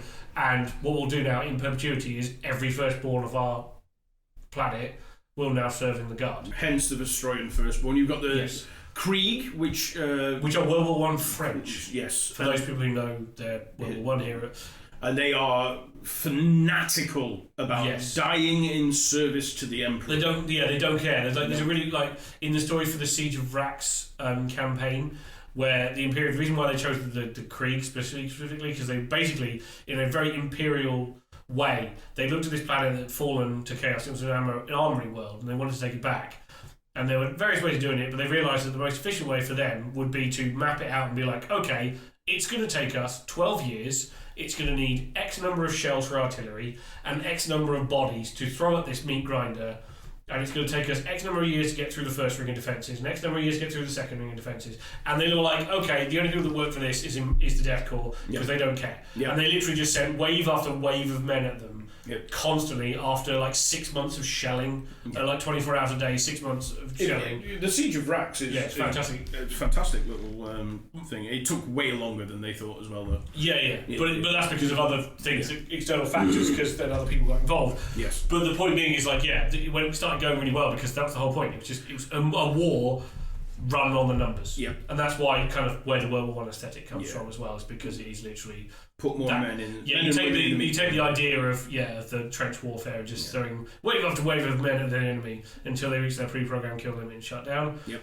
And that's the Death Corps Krieg. Then you've got the Cadians, who are like the poster children for the Imperial Guard, and their whole aesthetic is kind of just somewhere between. They've got elements of everything, sort of modern military, World War II military with sort of gaiters on their boots now. They always remind me the most of the Starship Troopers. Yeah, the mobile infantry. They are the light infantry. From the Starship Troopers movie, not so much the. Yeah, not the book. Not the Power Armor Space Marine. Yeah, they are just generic. If you say the word generic Imperial Guard, Cadians is what you. Although they are not anymore because their planet got blown up. Yes, but there's plenty of them remnants. No, there's still millions of them out there, but they are slowly getting. Cadia go bye-bye. Yeah, Cadia's gone. There will be no more Cadians. No. But yeah, and then what were the Redcoats? They had actually a regiment. You mean the Praetorians? The Praetorians. Where They're were they called Pretoria. Is that from Pretoria? Yeah, but no, nod to Pretoria in South Africa. Yes, they're not just Redcoats. They are specifically like your Redcoats from Zulu, the movie Zulu. Zulu, yeah. In fact, the first the first battle report was the Battle of Orc's Drift. Yeah, which was the second copy of White Dwarf I ever bought. Yeah, I really like that. I love the Pretoria, that classic sort of redcoat, white helmet. Orcs, thousands of them. Yeah, that sort of thing. Yeah, but yes, that was the. So if you can think of any kind of cool aesthetic from sort of. Anywhere from sort of Napoleonic to modern military history, there's usually an Imperial Guard regiment. And they're all really cool. Yeah. Moving on. So, next up, we're moving on to our next overarching umbrella term. Okay. Ooh. So we have the Forces of Chaos. Do you want to give us any flavour of the Forces of Chaos? Yes. So, they all stem from the Warp and the Chaos Gods. So the Warp is like a dimension under a kit next to behind reality. It's not meant to make sense, that's the whole point. Yeah, don't try. But the warp itself is any kind of sentient creature that has any kind of emotion that is reflected in the warp. So the more sentient life there is, the more of these emotions and things bleed through and start coalescing. Yes. And these kind of the major things that coalesced became what's known as the Chaos Gods. So you have Khorne, who is the god of battle and murder and thing, which obviously represents sentient life's tendency to be angry and kill each other. He was the first one, and he came about. Most powerful for. It was one of those where he came about with the first murder. Is this like a Cain and Abel like? That's more of a specifically for the demon of the first murder. Yes. Which is humanity's first murder, is named Drachnien. Yes. Which we'll come back to later. But yeah, Khorne had been around basically ever since sentient life been around. Because a lot of the first instinct is for that monkey to crack that other monkey over the head with a rock. And then you get Khorne, essentially. Yeah. Even if he was nowhere near as powerful as... Later on. But so Khorne is the first one. Then you have Nurgle, who represents sort of stasis, not like an unchanging world. So his most famous thing for is with like plague and disease and things. But the whole point about it is it's plague and disease that never ends. Yep. You never get the release of death. You are unchanging forever. And brought about, he loves you so much that he will let you. He's very jolly. Yeah, happy, clappy cauldron of diseases. Plagues and things. Yeah, he's very happy to spread his power. But obviously, like disease, his power waxes and wanes with flows of epidemics and things. Like a 3-year-old child, then. Yes. Yeah. Zinch is he is the opposite of Nurgle, because his thing is change. He represents change and progress and the thirst for knowledge, sometimes far too much, the forbidden knowledge and things like that. Magic as well, he does a lot to do with the... Yeah, because that is change in itself, isn't it? That's using one thing to turn itself into another. And then finally, the youngest of all of them in the 40k, which is Slanesh, which is the god of excess. So if you are obsessed with anything and you take it too far, be that drugs, sex, or even just playing the banjo, you can fall to all banjo players are secretly Slanesh cultists. Yes. Anybody that's capable of doing something not for enjoyment anymore, but to the point purely just for doing its sake, where it's gone from I like to play the guitar to I have to play the guitar. And I have to be better than anyone else until my fingers bleed. Yes. And it doesn't hurt me, it gives me pleasure. But then the blood makes the sound better. Yeah. Yeah, that's Slanesh. Yeah, that's the thing.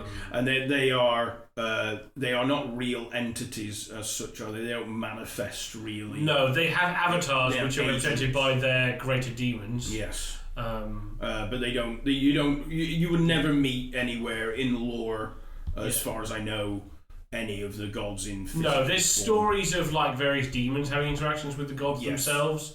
For example, the Bloodthirsty Scarbrand was convinced to challenge Khorne. Yes. And was smacked off of Khorne's throne and fell for 8 days and 8 nights. Yeah.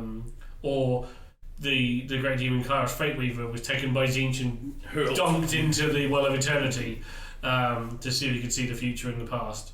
And he can. He can now, but only one at a time. And nobody knows, not even Kairos, what is going on. Yeah. But so there are various stories of it, but they're now, but they're effectively responsible for the forces of chaos. Yes. Be they be mortal, space marine, or demon, specifically demons, which are. We'll cover the warp in more detail later because it's a whole. It will take us hours, and it's probably wrong and right at the same time because that is the nature of the warp. I mean, we'll probably end up spending a whole episode on the warp. Yes, I would have thought so. But so they are the. So that's the overview of the forces of chaos. Yeah, and they don't. One of the quick factors is they don't get on. No, the problem with chaos is if they all just shut up and listen to each other, they probably destroy everything. Yeah, and but it's kind of by its own very nature, its chaotic nature, they tend to fall to bickering amongst themselves. There used to be, on a quick tangent, there used to be a fifth curse god known as Malal, who was a representation of chaos's self-defeating nature. Yes. But that's like way deep old lore. Yeah, they've got rid of that now, haven't they? There are some minor chaos gods, or minor chaos entities. There were some minor chaos gods, especially in fantasy, which were hilarious, because he included one of my favourites, which was Nekaho, who was the god of atheists, whose avatar was a grumpy old man. Didn't look like Richard Dawkins when it just but he was quite. I always found that hilarious. There was like a god of atheists. It was just like. Well, that's the nature of the warp. If people believe enough that this is a thing, then it happens. That's the nature of the warp. But so that's the overview. Moving on to these sub-factions. So the first of the fallen of the forces of chaos is the Chaos Space Marines. Ah, yes. So, obviously, the Horus Heresy is the big pivotal moment for this, where half the legions of Space Marines fell into the clutches of the Chaos Gods. Some went, 4 of them obviously went down one specific path. So you had the World Eaters who went down, followed Khorne's path. Yep. You had the Emperor's Children who were obsessed with physical perfection and things, and they became, obviously, they led to excess and fell to Slanesh. You had the Death Guard who were relentless and unyielding, and they fell to Nurgle. And then you had the Thousand Sons whose obsession for knowledge and psychic power led them down the path to Tzeentch. But the other legions fell further, and some embraced it, some didn't. So the Iron Warriors, not on the whole, mostly reject the chaosify nature. Yeah. So, like if an arm's on its end as a tentacle, they tend to have it cut off and replaced with them bionic. Yeah. But there are some out there who embrace it because that's the whole point. This whole spectrum. Yeah. See, Perturabo is Chaos Undivided. Yeah. What's his face is dead.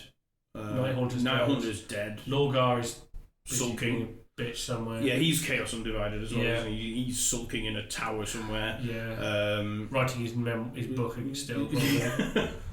But yeah, the overarching sort of thing is there's a bunch that fell to specific Chaos Gods and some that fell to just Chaos in general. But their sort of nominal, I don't want to say leader because he kind of is, but he kind of isn't. Their sort of the nominal big bad for Chaos is Abaddon, the former first captain of the Sons of Horus, who at the end of the Heresy kind of saw where the war was going and realised it wasn't about them, the Marines, anymore, that it had become a proxy war for Chaos. Yeah. So he kind of rejected that, and he sort of disappeared off, and he sort of, again, in some really good novels by Arundhati Bowden, Black Legion and the Talon of Horus, both of them tells you that basically how he kind of created his new Black Legion, where it was created as a way for a lot of the Marines who didn't really care so much about the Chaos God side originally, but just missed the brotherhood and camaraderie of the legions and to come together. But they still believe that the Emperor... they still believe that they hate the Emperor, they still hate the Imperium as such, but they believe in their brotherhood and their sort of togetherness. Yeah. And that's kind of where they were formed. And over 10,000 years, Abaddon, he's been incredibly smart and he's come up with some really cool plans to kind of mess over the Imperium. His latest one was really clever and was only thought at the very last minute because a lot of people think he just wants to copy his father, Horus, but he's for a long time said Horus was an idiot. Yes, he doesn't didn't like what he ended up becoming. So his latest plan was when the big Cicatrix Maledictum, the big rift opened up, he was using pillars of blackstone which were found on Cadia, which were a Necron invention, which could be used to funnel warp or cut it off. And the High Lords of Terror thought that he was going to attack Terra and destroy it, but actually what he was going to do was lock it off from the rest of the galaxy by putting these blackstone pillars around it in a formation that would literally isolate Terra from the rest of the galaxy and effectively cut the head off of the Imperium without ever having to fire a shot, really. Yeah, see, he knew that Terra was far too, because that's what Horus had done. He tried to take Terra. Yeah. He failed because a lot of Space Marines came back, but not all of them. Yeah. And he had to rush the last bit because he was about to lose, because Guilliman was about to turn up with... But it was also, it's a symbolic thing. It's like he was trying to take the symbolism when actually all he had to do was cut it off, and then the Imperium ends up as a 1,000 million fractured worlds, not with no overarching order. Yeah, and then obviously like 3/4 of them would be like, stuff you, we're rebelling. Exactly, because what have you ever done for me lately? Yeah, what have you done for us lately kind of situation. A lot of them would starve to death because they need food from other planets that they weren't going to get now. Yes. So he would win the war by doing that. One of the things about Abaddon is he's never embraced the power of chaos. No. So he could have become a demon prince many times over, but has always rejected it. Yes. He does have various artifacts. So he has the Talon of Horus, which is one of Horus's own weapons, his lightning claw with a built-in combi bolter. Yep. But he also wields a demon sword called Drachnien. Which was an interesting, when they dropped that bit of lore into the Horus Heresy, it explained that the demon of the first murder is named Drachnien, and it's possibly the only thing that can kill the Emperor outright. Was quite an interesting little fact, is that the sword contains this demon's essence. which is quite interesting. And that Abaddon is the one that carries it. Yes, he went and found it, dug it up. Yeah, which we haven't had the full story of No, yet. we only had a little bit of that story so far. We got Drachnian. But so the Chaos Space Marines, there's a lot, like the Loyalist Space Marines, a lot of different flavours. They come in many colours. Some of them come in like, some of them are small little war bands that like maybe become squads left over from the Heresy that have just kind of banded together. Some have become renegades and pirates. Yes. Some are Chaos Space Marine chapters. They are Space Marine chapters that have fallen. For example, the Red Corsairs, they fell down under their leader Luft Huron, who became Huron Blackheart, the tyrant of Badab. Yes. In one of the other famous instances, the Badab Wars. Really good story as well. Yeah. He became So we'll have to do the Badab War at some yes. point. The piratical chapters. He has a Blackstone Fortress, doesn't he? Don't think so. He might have stolen one later. I think I don't know if he has. I know that the Blackstone Fortresses that were up and running were originally taken by Abaddon. Didn't the Red Corsair, didn't they capture Gulliman when he was on his way back to Terra? Didn't they? Wasn't it on the Blackstone Fortress? I don't know. All I know is that in order to activate the Blackstone Fortress, you had to have the Eye of Darkness and the Eye Knight and the Hand of Darkness. That was it, which are two artifacts which Abaddon got during the Gothic War. I have to look that up. I'm not sure. Yeah, I don't know. I'm pretty certain he's got a Blackstone Fortress. Whether it works or not, I don't know. It might be one of the inactive ones. Yeah, it might not work, but anyway, what's next after Chaos Space Marines? After Chaos Space Marines, we've got the Death Guard. Yes. Some faction of the Chaos Space Marines. Yeah. Because the powered, as in specifically ones that are dedicated to one power. Yeah, these will be the dedicated ones. They have their own special sub factions now because it's more because it is a very specific thing. Yeah, it's like having the Space Marines. They go into different. Yeah, it's like your Space Wolves or your Blood Angels or your Dark Angels. Yeah, so the Death Guard are followers of Nurgle. Mortarion is their Primarch. He's a demon Primarch now. Yes. He is currently sulking in Nurgle's garden, I think. After being bitched at by Gilliman, I think. Gilliman gave him a good hiding, and he went and hid. Yeah. He's his first captain, Callus Typhon. Yeah.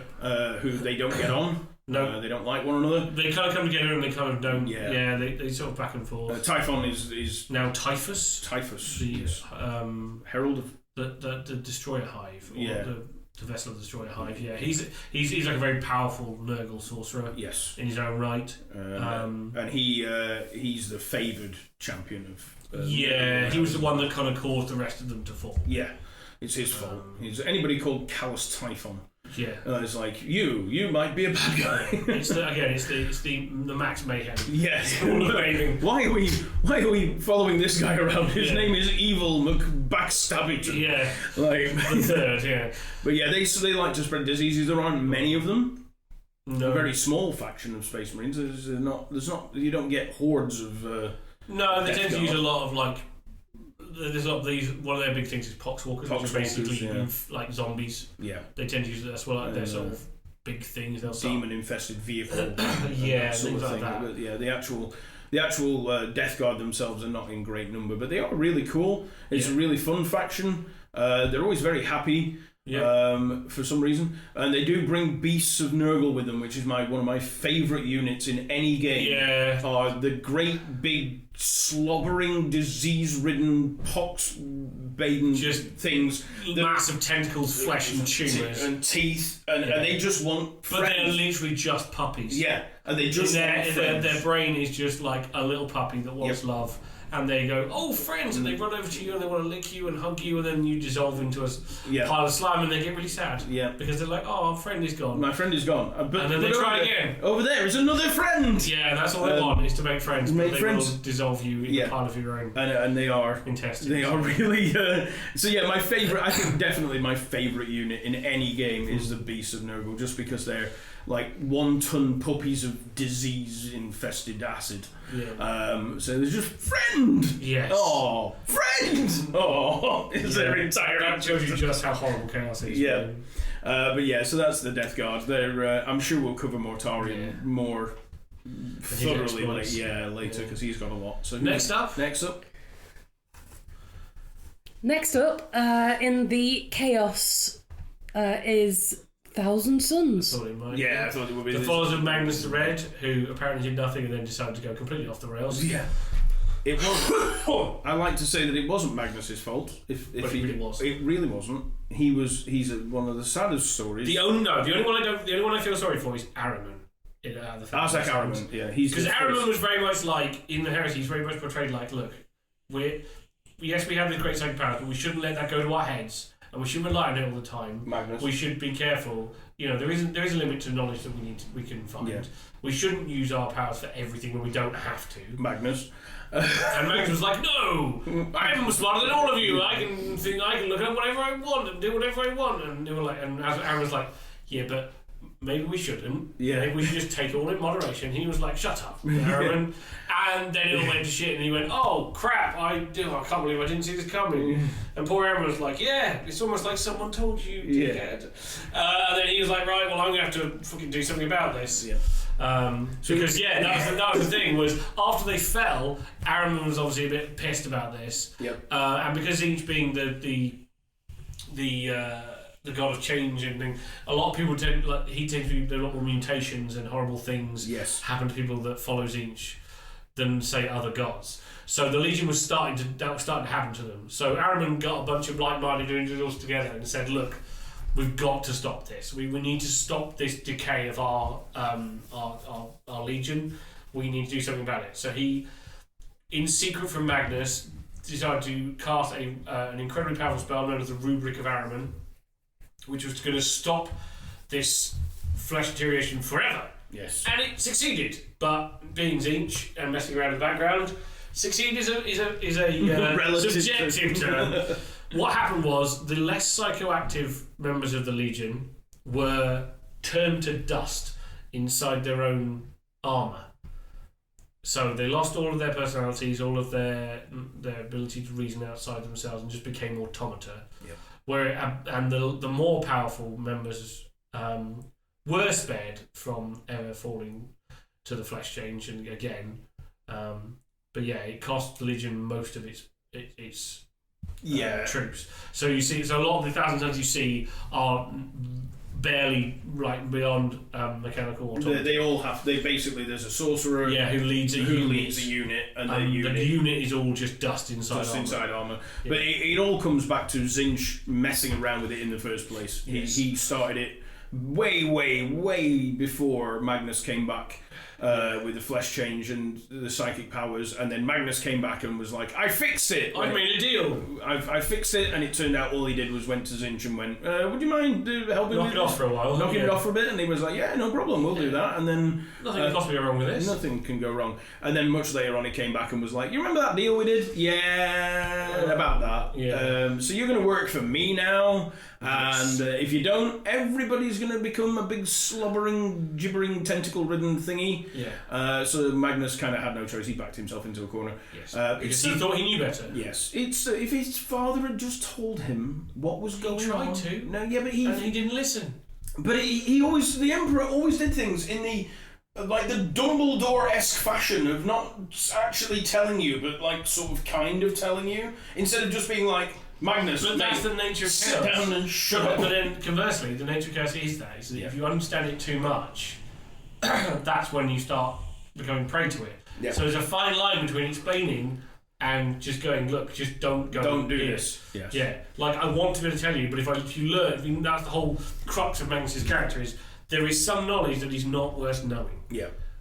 Because of what it will do to you. And then Magnus found out.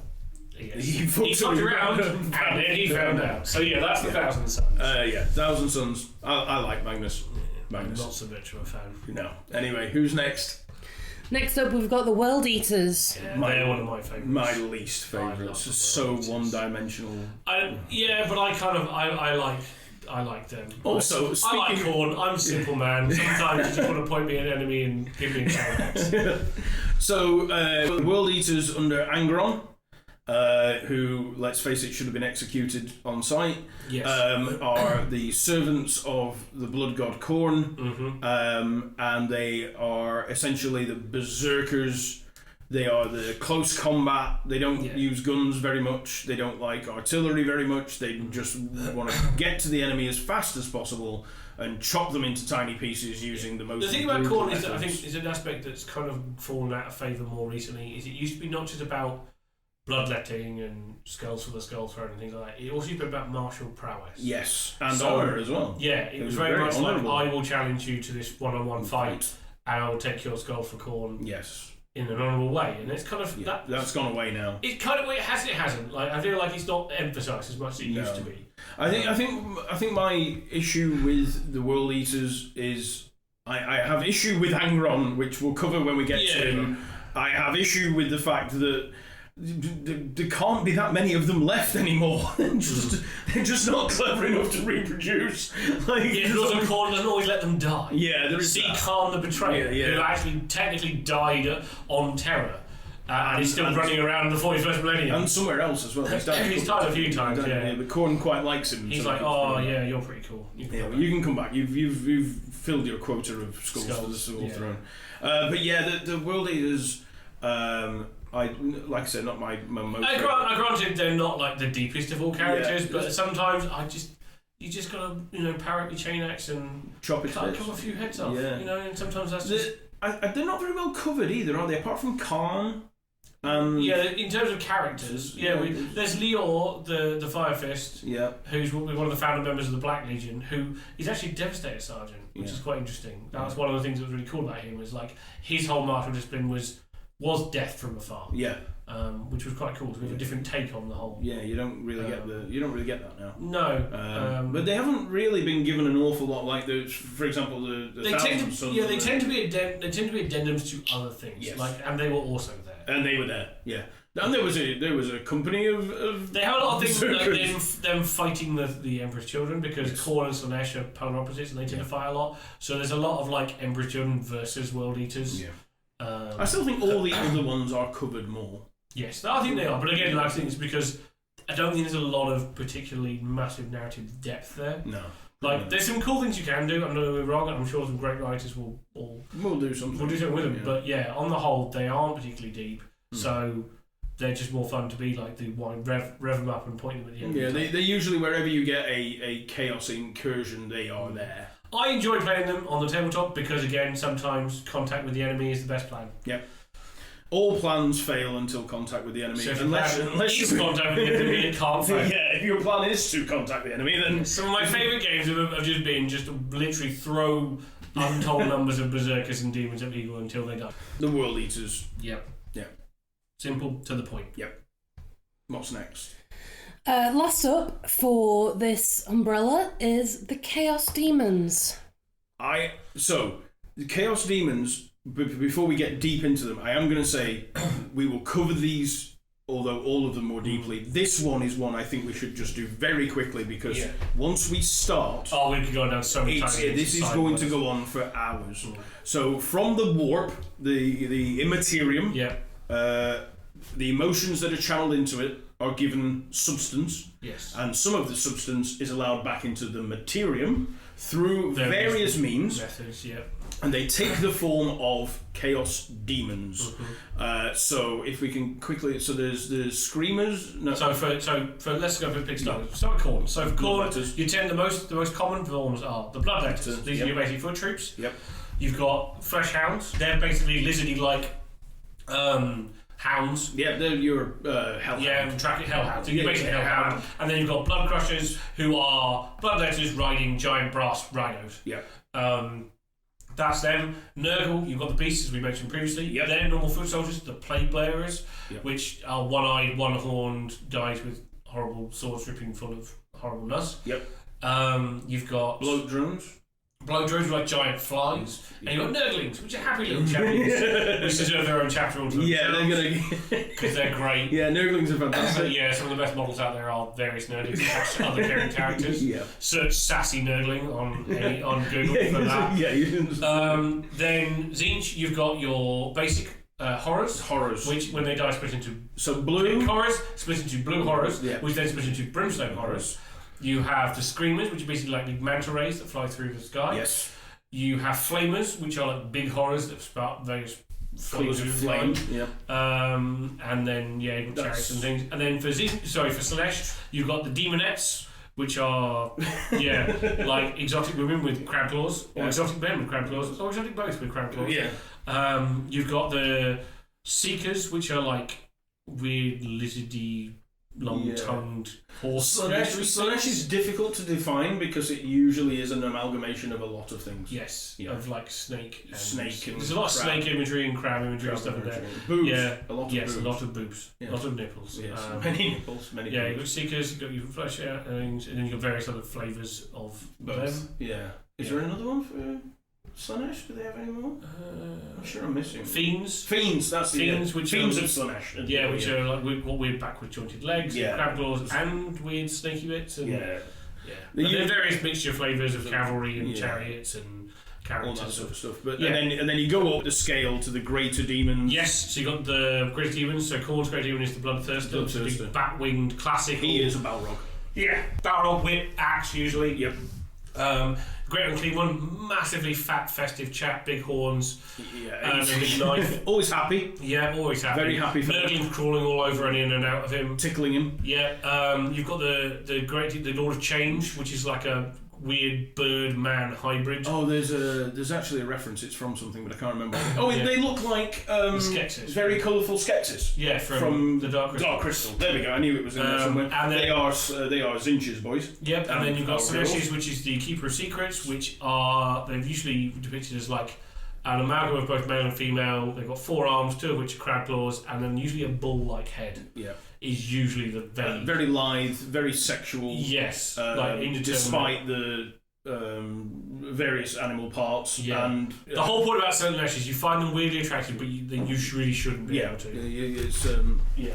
It'll be much deeper dive. yeah. If we go any further into it, we'll be there for We'll be there for hours. days. Yeah, we're there for days. So, the final part that we're going to cover today in our podcast is the Xenos threat. Do you guys want to speak a little bit about the overall Xenos threat? Dirty foreigners. Just foreigners. But yeah, it's a term by humanity to determine anything that's not human. Yes, and therefore must be eradicated. Yeah, even if one of them is actually is technically human to begin with. Yeah, and one of them's an ally in this now, kind of? Because they've added one, haven't they? Well, yeah, but they're also human. Are they? Yeah. Oh, I don't... So we'll get to that. Yeah, I know very little about them. Yeah, so yeah. You know more than I do on them ones. We will get to them. Which is not unusual, to be Yeah. honest, but yeah, so some of these I really like, Yeah, same. and some of them I really don't like.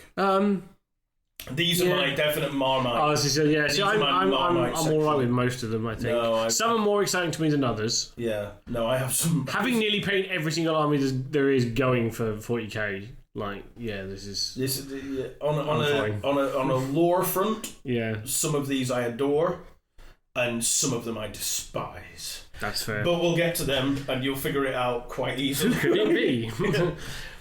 Well, we're starting with my meta chasing from several years ago, Yes. which is the Eldari. The Eldar. The Eldar. Yes. Yeah. Eldar. See previous section on Astra Militarum. Yes. They will be, and forever will be, the Eldar to me. Yes. Because, yeah. Yeah, so the Eldar are...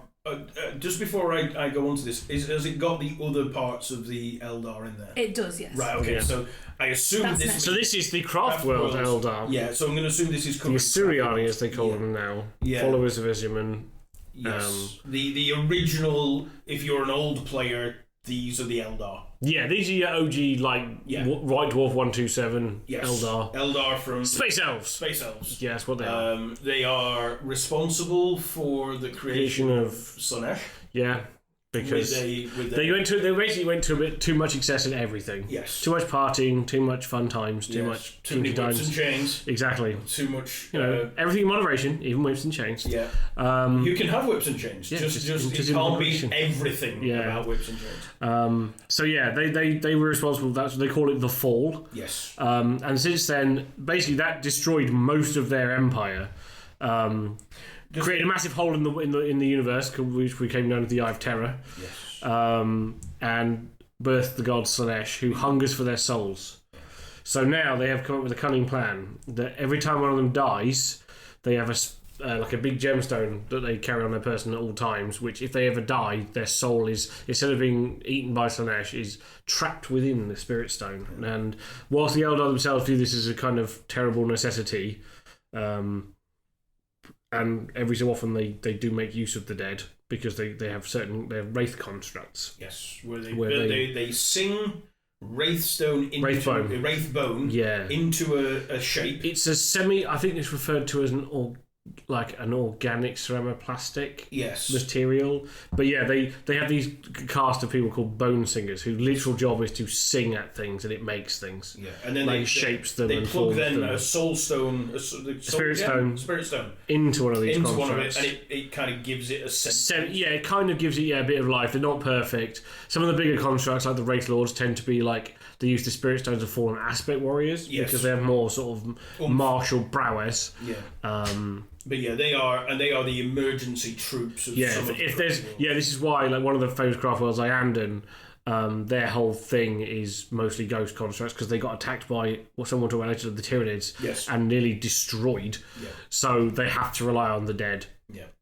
Whereas some of the craft worlds won't have anything to do with it at all. They won't use them. Yeah, they see it as just desecrating the dead. Which in fairness it is. It kind of is, the Eldar were the original empire. Yes, and the craft worlds themselves aren't worlds as such. They were originally giant trading ships. Yes. And when the fall happened, a lot of the planets got destroyed or basically became unlivable. These Eldar, sensing that the fall was coming, basically jumped in their ships, gave everyone the middle finger and said, "So long, we're giving up whips and chains and excessive," and then fled to the stars.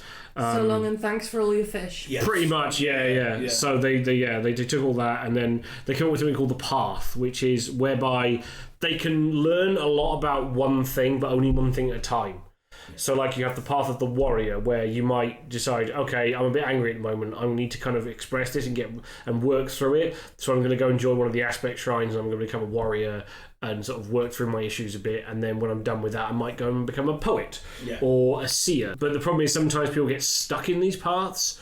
So the champions of the aspect warrior shrines are called the Exarchs, and basically they are trapped on the Path of the Warrior. They can't now choose. They're too busy, they're too good at fighting and killing people, and they love it a bit too much, so they can never quite go back to regular Eldar society. So they are the keepers of the aspect shrines. They tend to have ornate. The cool thing about them is that when the aspect warriors, when an Exarch dies, their spirit stone isn't taken. It meshes with their armor, so that when the next Exarch comes along, they put the armor on, and it kind of their soul merges with everybody else. So so they kind of get lost within this sort of merging of everybody. And the Exarch is just an ongoing person. They just get new personalities effectively grafted on. Which is kind of a good thing and a bad thing. Yes. Because they lose an awful lot of themselves, but they gain everybody else's prowess, knowledge, and what have you. So when they come to actually fighting, they're very, very good at it because they've had centuries and centuries of practice. And also, more importantly, because of the different people and personalities, that allows them to come up with new things. They're not just one person getting really, really good at one thing because they get new ideas come in. Yeah. They can keep evolving and learning. The Craft World Eldar are one of those things I could do a massive deep dive on. They're one of my favourite factions. I quite like the Eldar. They are very cool, and they've got there's a lot of deep lore to dive into, because they're one of the old factions. Yeah, so. They are from the beginning of time almost. Yes. So. Mm-hmm. They are really good. But yes, so we'll move on from the craft world because we will come back to them. We will, definitely. Most definitely. Absolutely, I love the Eldar. Next up is the Drukhari. The Dark Eldar. Again, see previous statement. Yeah, they will always be Dark Eldar to me. These are literally the OG Eldar. In terms of lore, these are the guys who are when everything went down, they built themselves a secret sex dungeon in the Webway, which is an intergalactic network of tunnels, which the Eldar use to move around the galaxy so they don't have to use the warp. They built themselves a massive city called Camorra, which is kind of think of Tortuga from Pirates of the Caribbean. That's what it was originally sort of meant to be, and it's kind of turned into somewhere like that, combined with, if you read Marvel, Madripoor, it's kind of like a haven. Yeah, it's sort of cartel run because it's run by the cabals, which are literally big cartels. Big cartels. Yeah, and they deal mostly in slavery and pain. Yeah. So they figured out the way to fend off Slaanesh is by feeding other people's pain and souls to Slaanesh through their own bodies. So they effectively feed on pain and torture and misery and horrible things to extend their own lifespans and to use that as a way to feed Slaanesh a little bit at a time. Rather than their own soul a little bit at a time. Yeah. And then, but the Drukhari have changed. Yes. So from being the Dark Eldar to the Drukhari, so the old school players will remember, as you do, what you just described, which is Comora and Azrael Vecht. Astral Vecht, It was the guy in charge of the Chaos. The most cunning man in all of Comora. But when Guilliman came back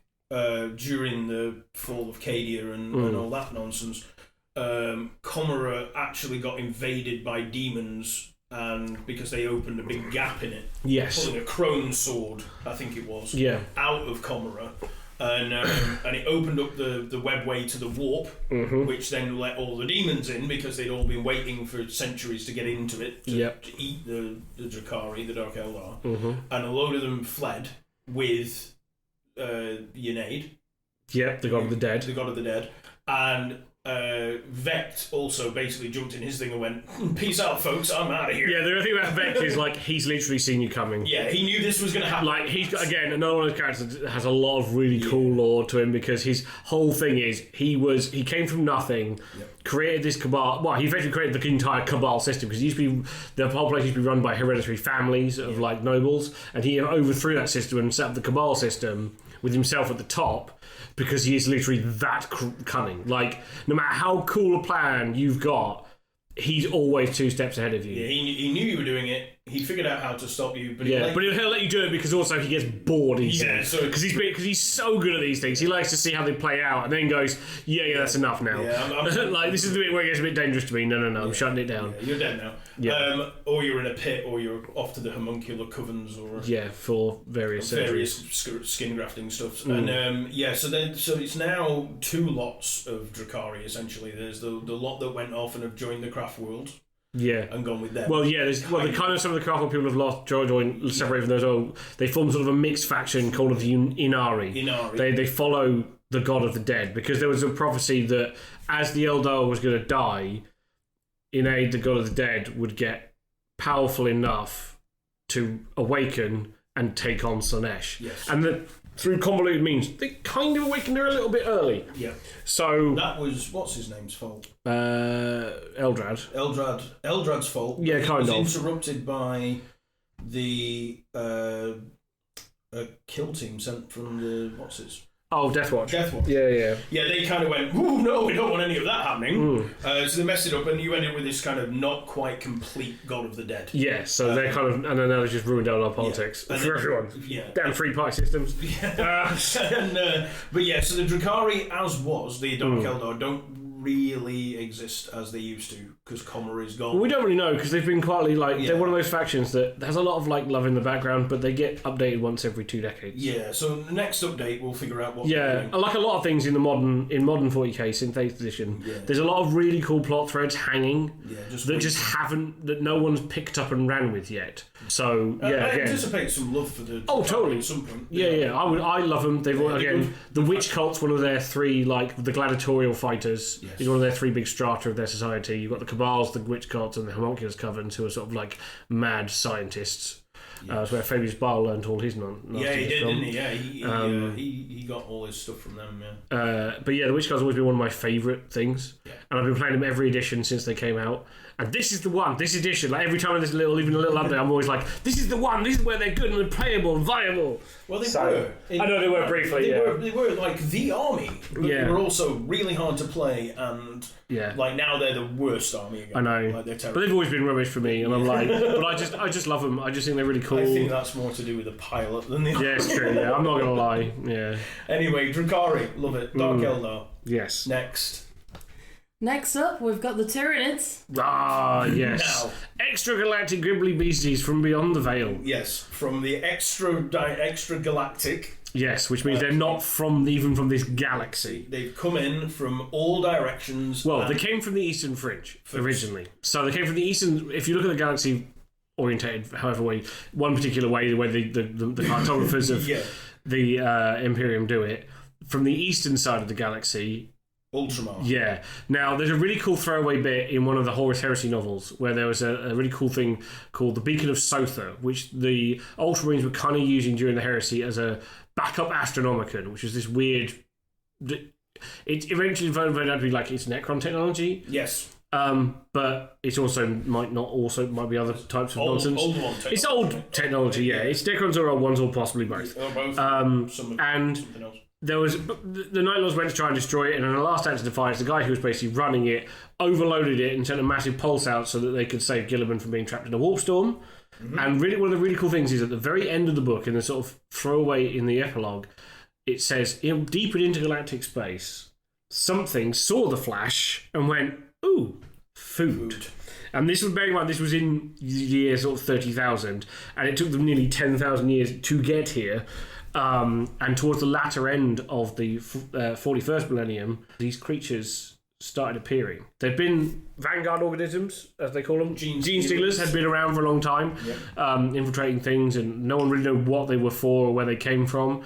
And then an outpost on the very rim of the galaxy called Tyron was attacked by these creatures and utterly destroyed. And when the Imperium found it, it was a lifeless rock, because there's literally what Tyranids do. They're big biological constructs of varying shapes and sizes, although they universally have 6 limbs, like chitinous armor plates with 5 bridge plates on the head. This is one of the cool things they've done as they've evolved through the editions, is to kind of lock down what a basic Tyranid has, and then changes to it. You could be bigger, smaller. Some of the limbs can be fused to other organisms which are technically guns, but they're also technically a beast, which also fires smaller beasts, which can explode, or made of acid, or as the flesh borer does exactly what it says on the tin. It fires little bugs that bore into your flesh, which can get through Space Marine armor. Yes, which is quite impressive. But they're of varying shapes and size and horribleness. They evolve by eating. Yes, so they're directed by a massive overmind called the hive mind. So the way that it's really well described, again, back in one of our favourite books, Devastation of Baal, where they attack, they home one of the Blood Angels, is that all the creatures, it's almost like the creatures themselves and the hive fleets are like limbs of a creature. Yes. So they're all one creature, but they're smaller organisms as part of it. Yeah. And in the same way that we don't notice what our blood cells are doing or white blood cells are doing, the Overmind doesn't really know what its tiny gaunts are doing, or even its hive tyrants, but it does know what an entire hive fleet is doing. Yeah. It can sort of poke at something with a hive fleet. Yeah, the hive fleets are basically parts of an overarching whole. Yeah, and each of them has like specific sectors that they're heading towards. Yeah. But so there've been 4 major incursions with the Tyranids now. Yep. The first Tyrannic Wars was where they came in from the side of the galaxy. That was Hive Fleet Behemoth, and it was defeated sort of mostly at the Battle for Macragge, where they invaded the Ultramarines' homeworld, wiped out a lot of the Ultramarines, including their entire first company. But they were stopped. Which is all Terminators, by the way. No, it's not all Terminators. It's mostly Terminators. Mostly Terminators. I won't get down to that diatribe. Oh, God. But yeah, so they were all wiped out to a man in the defence of the polar fortresses, which were providing cover to the spaceships. Then the Second Tyrannic War, where they tried again, and this time they went for a classic manoeuvre that I know you're a massive fan of there, Tom, where they attacked in 2 directions at once, like the horns of some great beasts. Yes. The horns of the buffalo. They came in like in a pincer manoeuvre, a classic military strategy. And that was Hive Fleet Kraken, which were, again, that was the Hive Fleet that attacked and nearly wiped out Grafwild Iandon. And that, again, was slowly broken down and stopped, but not entirely, because the fleet splinter and carry on. The bits break off and do other things. Then they came up with a really cool... Then the Tyranids realised in the Third Tyrannic War that the third dimension exists, and decided to come up from underneath the galaxy, so they came up through it. Yeah. So they sort of started appearing all over that sort of eastern side of the galaxy. I think they sort of started to realise that Terra's got a really big psychic beacon on it. Yeah. So they started to get closer towards that. Yeah, there's a big panic because they were actually heading towards Terra. Yeah, and this is that Leviathan invasion was the one where it's kind of basically saved the Tau Empire, which is something we'll get to later, and I'll explain a bit more about how it saved the Tau Empire. But yeah, that was like the Imperium were like, all hands on deck. They kind of beat it back-ish. And now we're into the one that obviously the Leviathan was the new box set for this edition, which has presaged the start of the 4th Tyrannic War. I don't know much. I haven't had a chance to really sit down and read the latest exactly what's going on with the 4th Tyrannic War, but I know that again they're trying something new and shiny because they always do. Well, the first way they stopped it was brute force by hitting it with as many men and bullets. We'll send wave after wave of our own men at them until they reach their pre-programmed kill limit and shut down. Yeah, well, or in this case, explode in a shower of gore and chitin. The second one was beaten again, I think, in a very similar sort of fashion. Persida 4, not Persida 4, sorry, Ica 4. Ica 4. It was also a big worldwide campaign battle, which was one of the first, in fact. There was a lot of factions involved in it, a lot of chapters of Space Marines involved in it. There were Eldar involved in it, because that's when Iandan got knackered, so they called in as much reinforcements as they could, obviously. The Imperial Guard, the Cadians, and all the rest of them came flooding in. So again, it was basically bullets and planets and all sorts of things. And then the third one was kind of diverted. Some of it was, This was a very controversial plan came up by an Inquisitor called Cryptman, who was the leading expert on the Tyranids. He used to have a really cool strategy of I mean, I say it's cool. He's really not. So the thing about Tyranids is they literally eat an entire planet. So the idea is they send the organisms down to kill off any sort of sentient life that might stop them, and then they literally eat everything. They send stuff into the planet's atmosphere which makes all the plants grow ridiculously fast, so they consume as much of the natural resources as possible. Then they come down, eat everything. All the creatures that eat things then flop themselves in digestion pools, and then they dissolve, and then the ships literally send down these massive tubes that connect to spires and pools on the floor, and they literally just drain everything on the planet. So they take the oceans, they take the atmosphere, they'll literally take everything organic. So they literally leave a planet as a lifeless rock. No bacteria, no molecule, everything. Yeah, anything literally organic will be taken, and some minerals as well. So Cryptman realised that what they could do was convince the Tyranid fleets to commit a lot of biomass, as they refer to it. So that's literally just their sort of building blocks they've taken from all these planets, to convince them to expend a lot of biomass on a planet, and then before they get a chance to reabsorb it and redigest it, to enact Exterminatus, which is the ultimate imperial sanction, which is to just literally destroy a world. It can be done from many means: cyclonic torpedoes, virus bombs, nuclear is too small for it, but massive bombardment. So the idea is it will literally destroy the entire world. The Life Eater virus is the most famous one, which literally burns up, it'll attack anything organic, digest it into a massively oxygen rich sludge, and then they fire a lance, like they fire an energy weapon through the atmosphere, which then ignites the entire atmosphere of the planet. Very fun. So they were like, this is a cool idea about it, and even Dante was like we kind of have to do this a little bit, so because when a world is lost, basically they enact a Cryptman protocol where they just go, okay, we can't do anything now, so we'll just try and lure as many ninjas as possible, and then effectively nuke them from orbit. The problem being that in the process of doing this, the millions or billions of people but that's a drop in the tend to be still on the planet. This is the controversial part of it, is that not only is it a habitable world, but it's also a populated habitable world, that they are essentially saying, we're not going to expend any military might to save you, we're going to let these bugs come down. And bearing in mind, a lot of these planets, right, they would consider our planet to be a middling populated planet of 8 billion people. That's a medium-sized planet. There are trillions on some planets. So they're literally just nuke the whole thing. Now, whilst this is somewhat controversial, it was effective. However, his next strategy was even more controversial and kind of got him kicked out and declared excommunicated traitoris, which is where he thought, what would be really cool is if we direct this hive fleet into a massive orc empire so they can fight amongst themselves.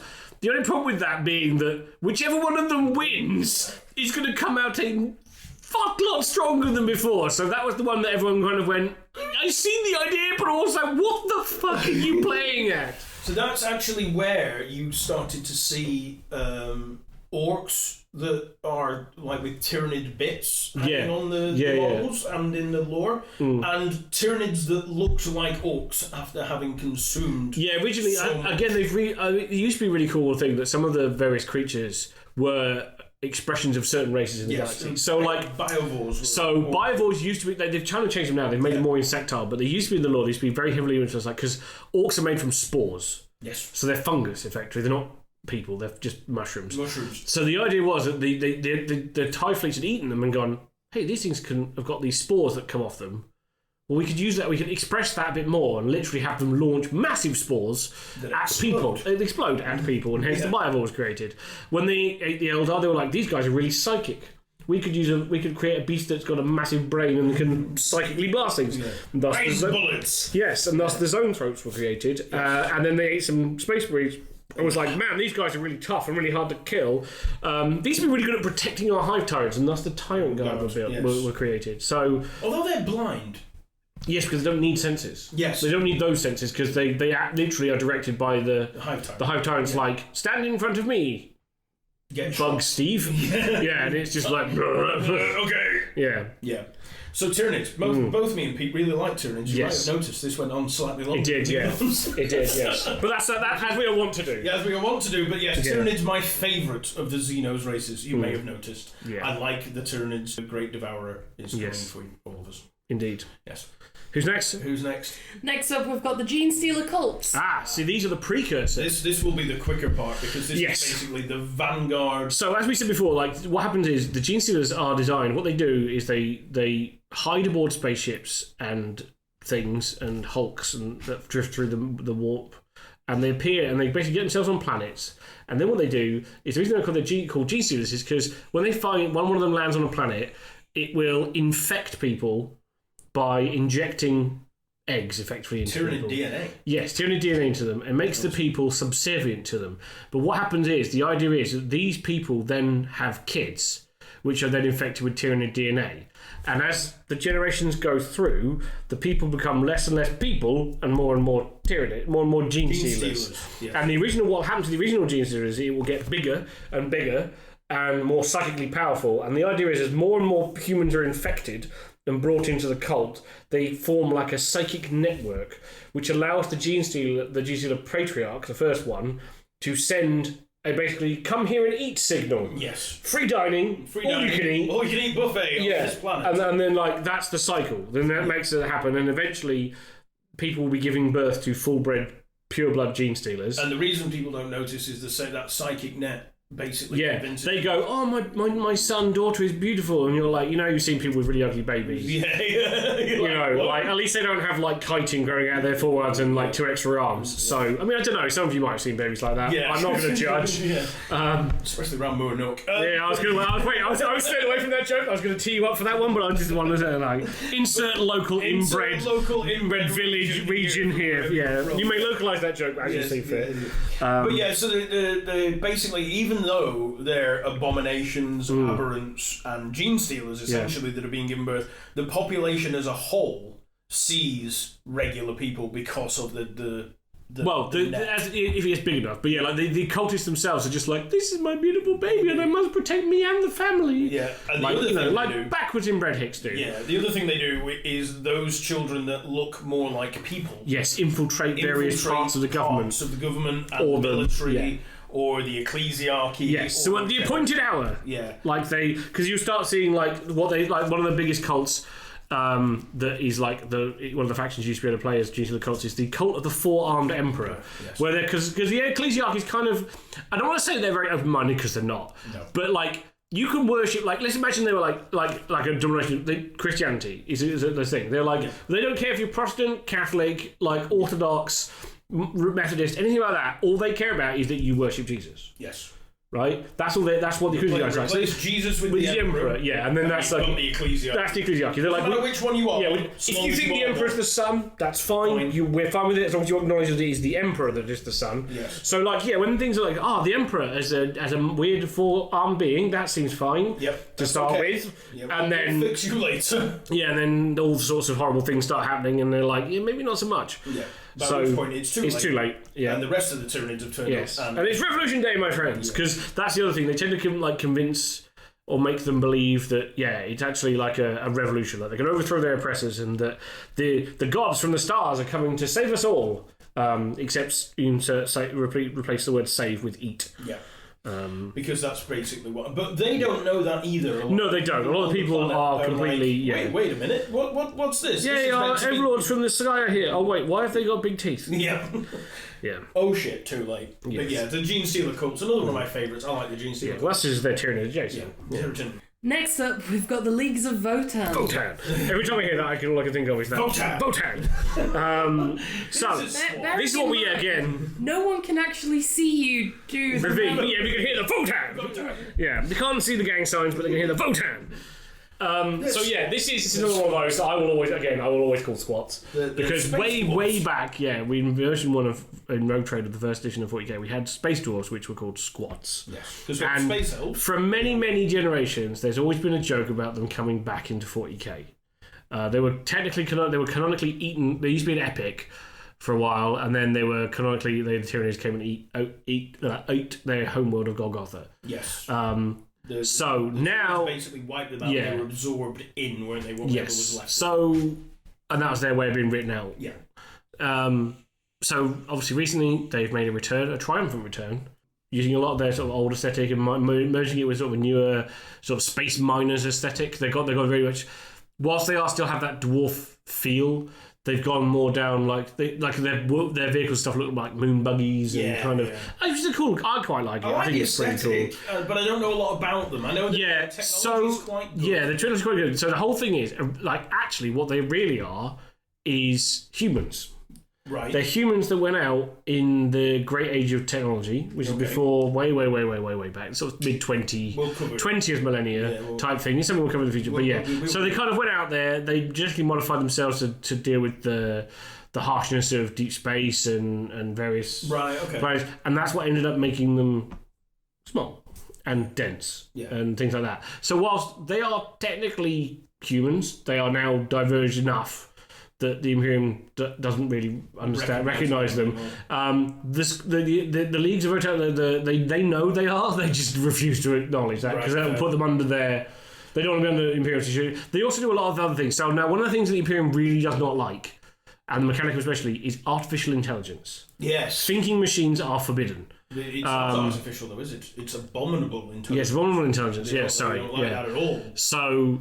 The Leagues of Votan are literally each of their sort of big clans are led by I believe that's what the Votan is like a big supercomputer made of the consciousnesses of various elders and stuff. So they're the ones directing the society. Right. Also they also have artificial intelligence people. Oh. Which they call Ironkin. Ah, okay. So if you look at some of the models, they've got these little dome heads rather than helmets. It's because they're entirely robots. Right.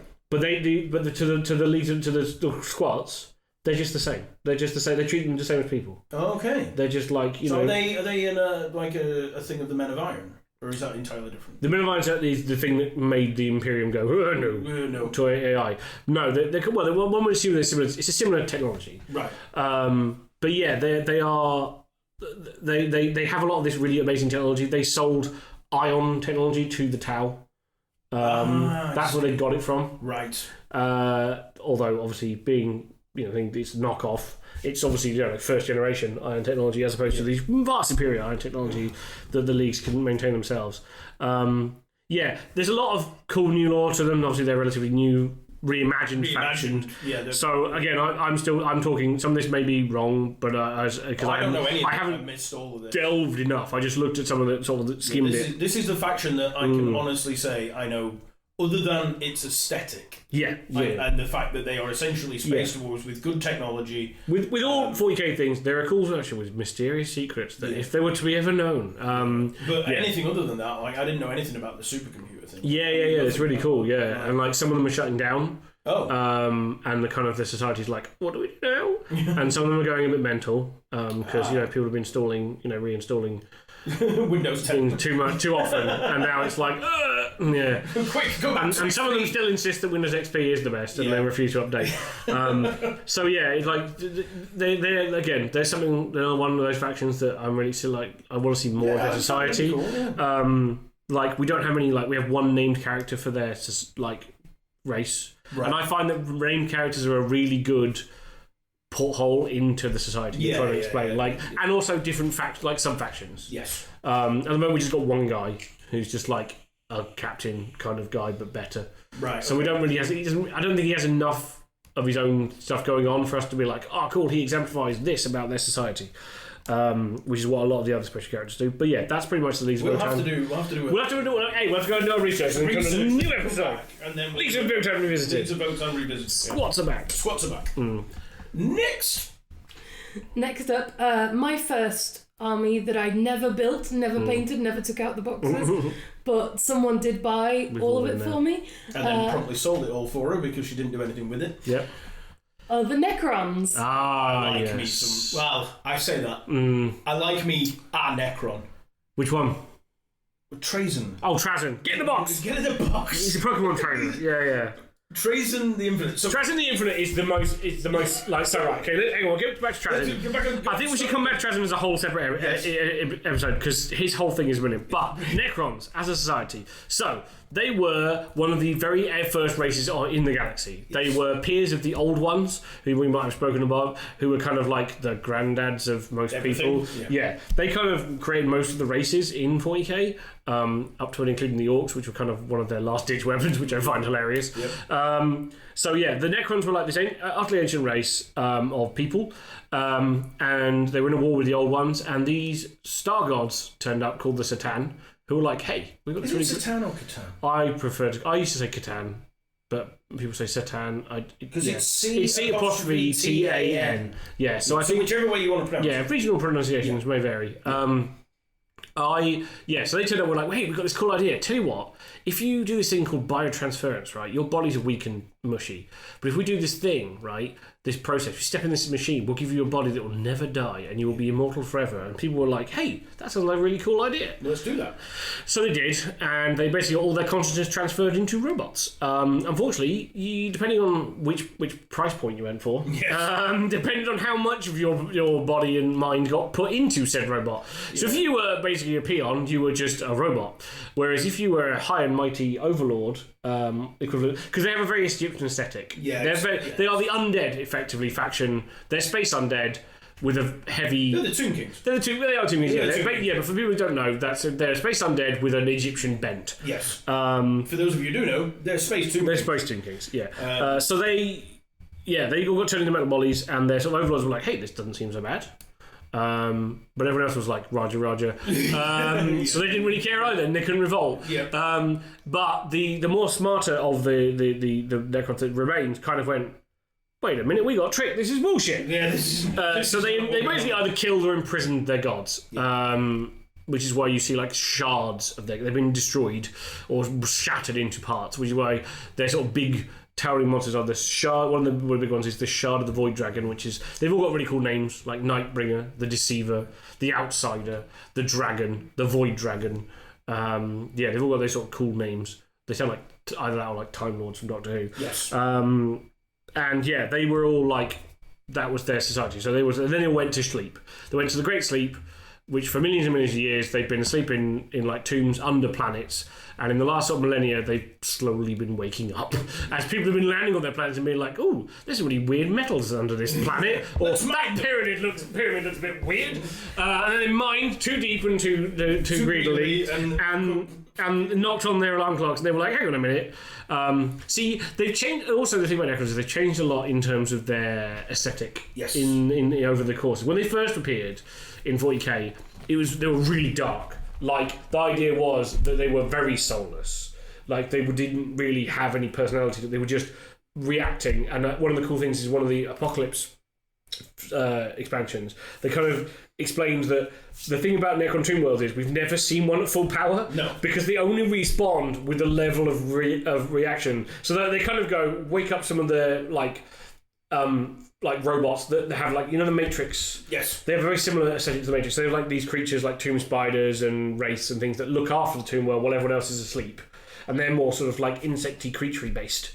Yep. And that's their first initial response. So you land on the planet and you're like, oh, this tomb looks weird, this metal's weird. And they kind of go, oh, crap. Send out the spiders and the scarabs. And if that doesn't work, they wake up some basic warriors. And the whole point is that, they keep... If you keep pushing hard enough, they'll keep upping the thing, Yes. the response. So you'll start getting bigger constructs, a more powerful crew. Like, And we haven't got to the top.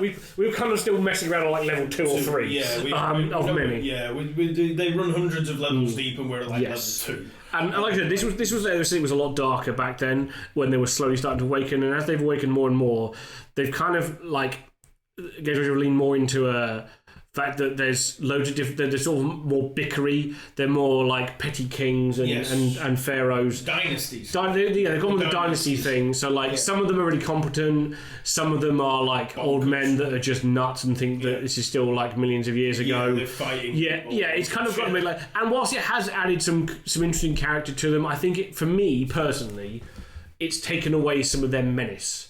And I know they probably did. I think they did it more to move away from the fact they weren't just another soulless race intent on destroying every living creature, which is a bit like the Tyranids but metal. Yeah, they had a big thing originally that they despised living things because they weren't living. So very similar to the Tyranids. They would wake up on a planet, and just kill everything, make sure everyone was dead, alive, and then go back to sleep. Yeah. So, like I said, personally, I like that darker aesthetic to them, where they were unknowable and they were like they were just this faceless horde of machinery.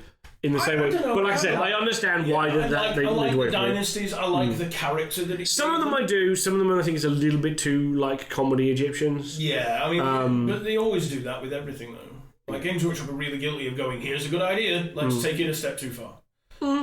Especially with races like the serious races and not the more sort of. Like orcs is fine. Orcs you can do what you want with because they are inherently comedic. Yeah, by default. So yeah, 40k and fantasy have always had like a certain tongue-in-cheek look at things, and I get that, and I there's a really cool throwaway things, and little bits, and that show the absurdity or the hypocrisy of certain things in 40k, and I've always been like a fan of that side. But I think again, I agree with you. Sometimes I think that comedy gets too overt and too too slapstick. The Necrons are a serious faction with a dark history. Yes, they are allowed to be that and not add, we've gone a bit too far, because Trazen was fine, but we make him more comedy than he is, just by attaching him to other stuff, whereas there are some of the Necron like Tomb Lords or whatever Overlords or whatever they're called, and they're like they're just batshit insane. Yeah, like they've got like a million titles and they insist on being referred to them by all of them every time you speak to them. Yeah, and it's like or literally like one of them. Is it Nemesis Vandrak? One of the older characters. He literally still thinks he's flesh. Yeah. And he's kind of got a bodyguard that's like, okay, come with me, Grandad. Yeah, that sort of thing. And they go the serious way, and then we need to lighten it a little bit. Well, you added treason, that lightens it enough. Yeah. No, we need to go one step further and have this guy who takes 45 minutes to introduce himself, and you must use that title every time. Yeah, and I said they get a bit more. They've made him a lot more petty and more backstabby, and I think it's fine a little bit, but I think I agree. For me personally, I think it's a bit too far. Yeah. Your mileage may vary. Yeah, I mean, I like the Necron. Having said that, I really like the Necron. I have to say, with their last few rounds of miniatures, I have... Yeah. I've now got a box of them upstairs waiting to be done once we get through all the minions. We're in agreement. Despite the faults, Necron's still fucking They awesome. Still make exceedingly good cakes. They do. Yeah. What's up next? They make good cakes, do they? Yes. It's the classic Mr. Kipling advert is... But Mr. Kipling just drowned Scruffy. Yes, but he does make exceedingly good cakes. And I think that's been one of my defences of Games Workshop for a long, long time. People go, this thing about Games Workshop, this thing about Games Workshop. And I'm like, yes, but at the end of the day, they do make exceedingly good cakes. And that's, we can't get away from that. For all their faults. They do make exceedingly good cakes. I want cake now. Anyway, what do you think? I want more miniatures. Well, next up, I know this is one of Tom's favourites. Orcs. Oh, yes. The fungus plague that won't stop. Yeah. So this is one of the orcs are in both Warhammer Fantasy Battles and 40k have always been not the comedy faction is probably a way of underselling them. Because they are still massively like muscled. They have innate genetic memory, which is why like their mech boys can just be like, I know how to build a battle wagon or a gargant or this crazy gun that opens a portal to the nether realm. And they're just like, what? Yeah, because ironically, at least one of the things I love about them is that they have some of the best technology in the galaxy. Yep. Their teleportation technology is second to none. Yes. To literally any race in the galaxy. But, like, everyone's kind of like, but how, though? More importantly, how did they do it? And when they get hold of it, they go, this shouldn't work. Yeah. Because that's the other great thing about orcs is, right, they are a distinctly psychic race. Now, this helps them with certain things in that if they believe it hard enough, it's true. And enough of them believe it. Yes. So, for example, one of the things they believe is red ones go faster. Because one of their sort of sub-cults is the cult of speed, which is literally orcs that just want to go fast all the time. And they believe that red cars, red bikes, cars, buggies, trucks, whatever, go faster. Now, this is represented in both the lore and in the game, or it used to be, that if you have a red paint job, your tank or truck, whatever, would go an extra inch faster every turn. Yep. Because they believe it. Yep. Same with their guns. Their guns, if you just pick up an orc gun away from a massive pile of orcs, it doesn't work. It literally can't. It's like a really badly put together Nerf gun. I mean, it's like a pipe and some bullets chucked in. Yeah. And like maybe some sort of like cool lever. But it does nothing. But if it's in the presence of enough orcs, they believe that it works. Yeah, and therefore it does. It does work.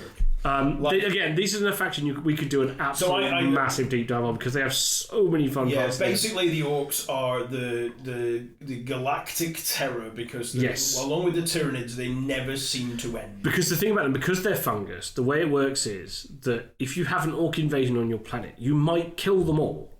But the problem is, whilst they're fighting, they are shedding spores. Yep. And that means that eventually more of them will grow and replace, which is why some of the factions that really hate orcs or are good at fighting them, like the Valhallans, know that you have to burn orc bodies whenever you kill them. Yep.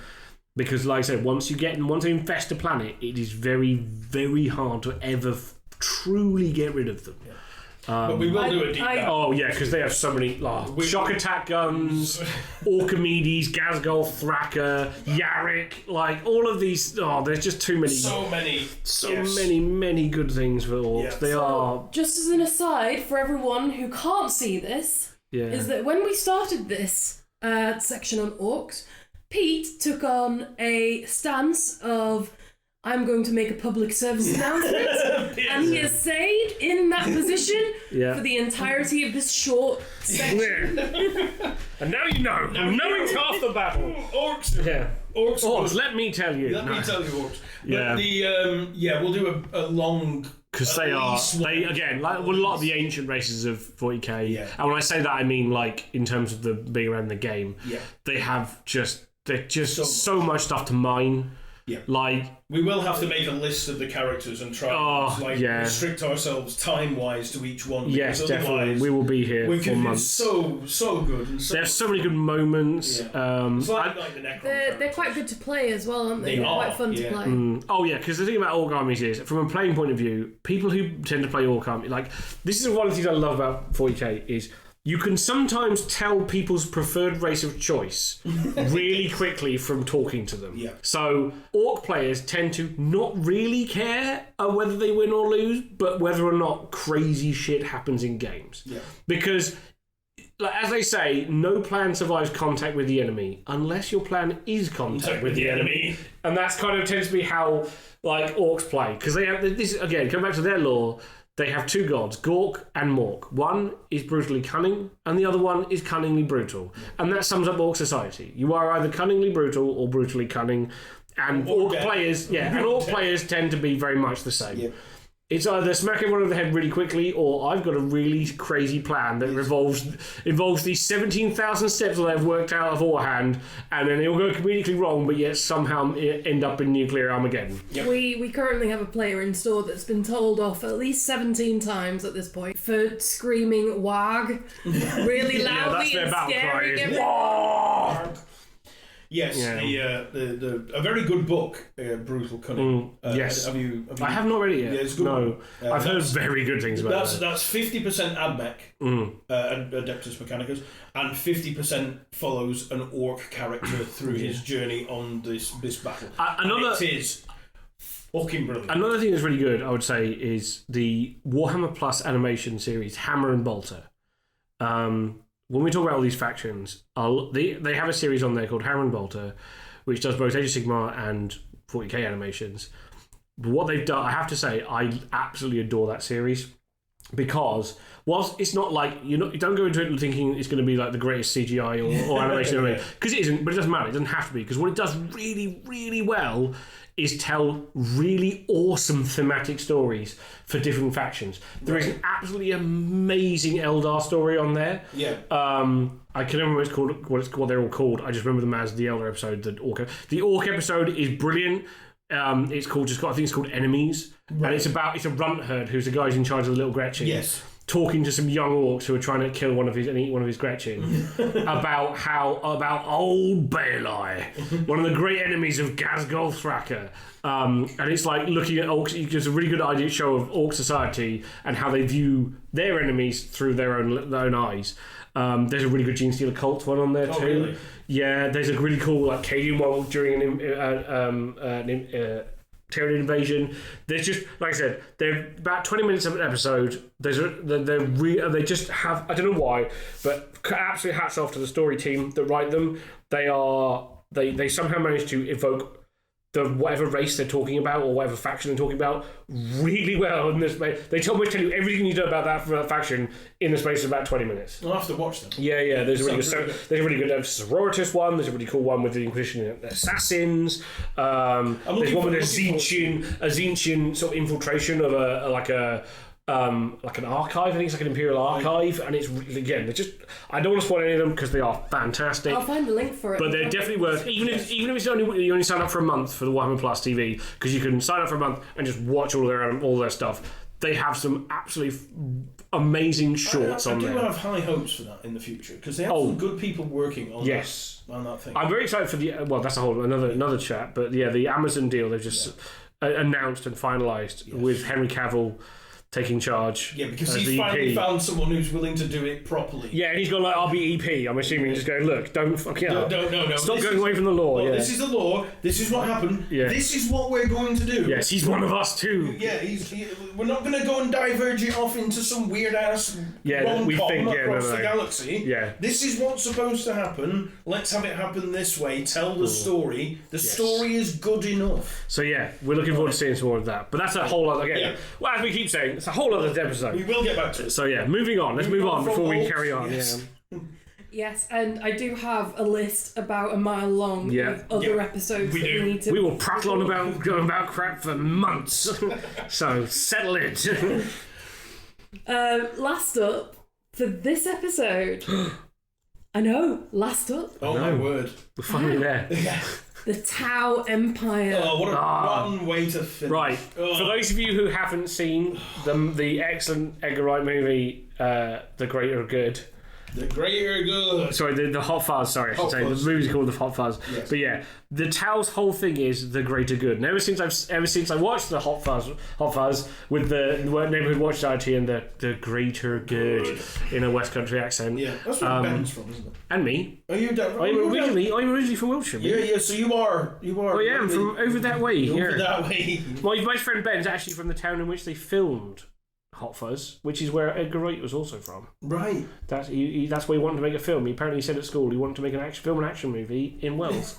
So he did. Yeah. And it's that one. But so the Tau are the youngest race. It was really they have a really cool origin story in that they were discovered. They were discovered by an Imperial Expeditionary Force as like this backwards, weird, primitive species about 4,000 years ago. And they were literally like rocks in caves type level of technology. Then warp storms happened. That planet got cut off for 4,000 years. And when the Imperium rediscovered them, they had this relatively small, in terms of intergalactic terms, empire and had really advanced technology. Yep. And people were kind of like, the fuck. There was some meddling from the Eldar. There's some really deep cut there. Like there's some whole things. They've separated their society into castes. So they have the Fire Caste, who are their warriors. You have their Earth Caste, who are their builders. The Air Caste, who are their pilots. The Water Caste, who are their diplomats and sort of traders. And then above all of those, you have the Ethereals, who are like this mysterious sort of overarching caste of, leaders. there's some quasi-religious kind of weird. Yeah, there's a whole again, their dark secret is everything, and we know because everything in 40k has a dark side to it. Is that they're sort of space communists. Yes, they don't want to conquer you and kill you. They're more like, come join us in our empire. So they have several other races involved in part of the Tau Empire. So they have the sort of bird-like Kroot. Yes, who are getting their own army. We fingers crossed. Yes, based on that cool reveal we saw at the beginning of the year. Reveal at the beginning of the year of a sort of Kroot shaper who is their sort of tribal leaders. And we think we might be getting finally an entire Kroot force. Yeah, poor Exodites, they never get any love. No, Exodites. Yeah, I was talking to my friends about this, but like all the armies that are left in 40k that don't currently have an army on the tabletop, but are canonically in the lore. They exist. So for a long time, that was Sisters of Battle, Squats, Adeptus Mechanicus, Adeptus Custodes, things like that. These were all armies that we never thought we'd ever see on the tabletop. They were mentioned. We never got them all, with the exception of Kroot, because that was the thing. When Tau came out the first time, their allies, the Kroot, there was like a white dwarf army list, and we're like, hey, because the Kroot fight by themselves because they're mercenaries. Yes. They have like a weird sort of. I don't want to say like indigenous tribe kind of vibe to them because that's the idea. They kind of like have that sort of tribal, not very tribal thing, but almost like Tyranids. They eat things. They can eat things, and then they can actively they can choose to adapt themselves. Yeah. So like the idea is that why their leaders are called shapers is the shaper would eat something and be like, this thing has wings. Nom nom nom.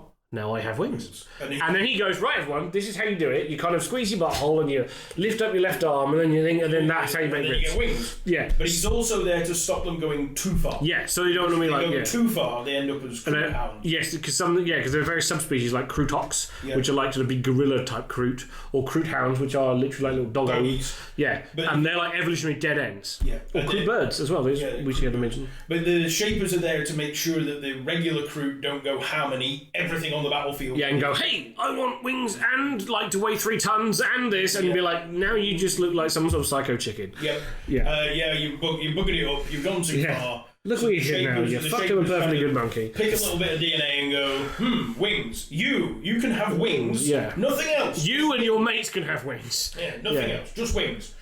And then you can have strong jaws and big arms and things. And you can have beautiful eyebrows. And you can have a fantastic mane. Yeah. And you guys can have big feet because you're idiots. Yeah. But that's what the shapers are for. And they sort of are there, but it's very tribal. And very shamanistic. Shamanistic type stuff.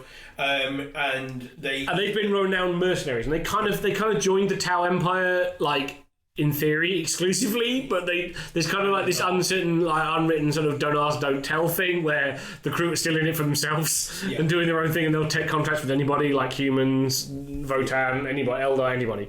They'll fight for anybody that's willing to pay them in DNA. Yeah, but the Tau themselves, like, they come around, they take over human worlds, and they're like, no, we're not going to kill you. We're gonna give you high-speed internet. Yes. And we're going to make everything round. No corners, just round. And all the roads are going to be smooth. Yeah, and the trains will run on time. The trains will run on time. They're space communists. And actually, but the scary thing about it is, it actually is better than... Oh yeah, it totally is. But that's not like a high bar to jump, is it? No, it's not. But so the people at these worlds that are on the fringes of Tau Empire, the Tau Empire, are all looking at it going... But it's actually better. Yeah, and the Watercast do a very good job of being like, hey, this is what you could win. This is like a trailer, like they go in with a projector. Yeah, they literally just turn up on things and like they start trading like PS5s to a nearby planet and being like, hey, this is really cool, isn't it? Yeah. And this is a coffee machine. Yeah. And they're like, wow, this technology is amazing. And then the Imperium are like, no!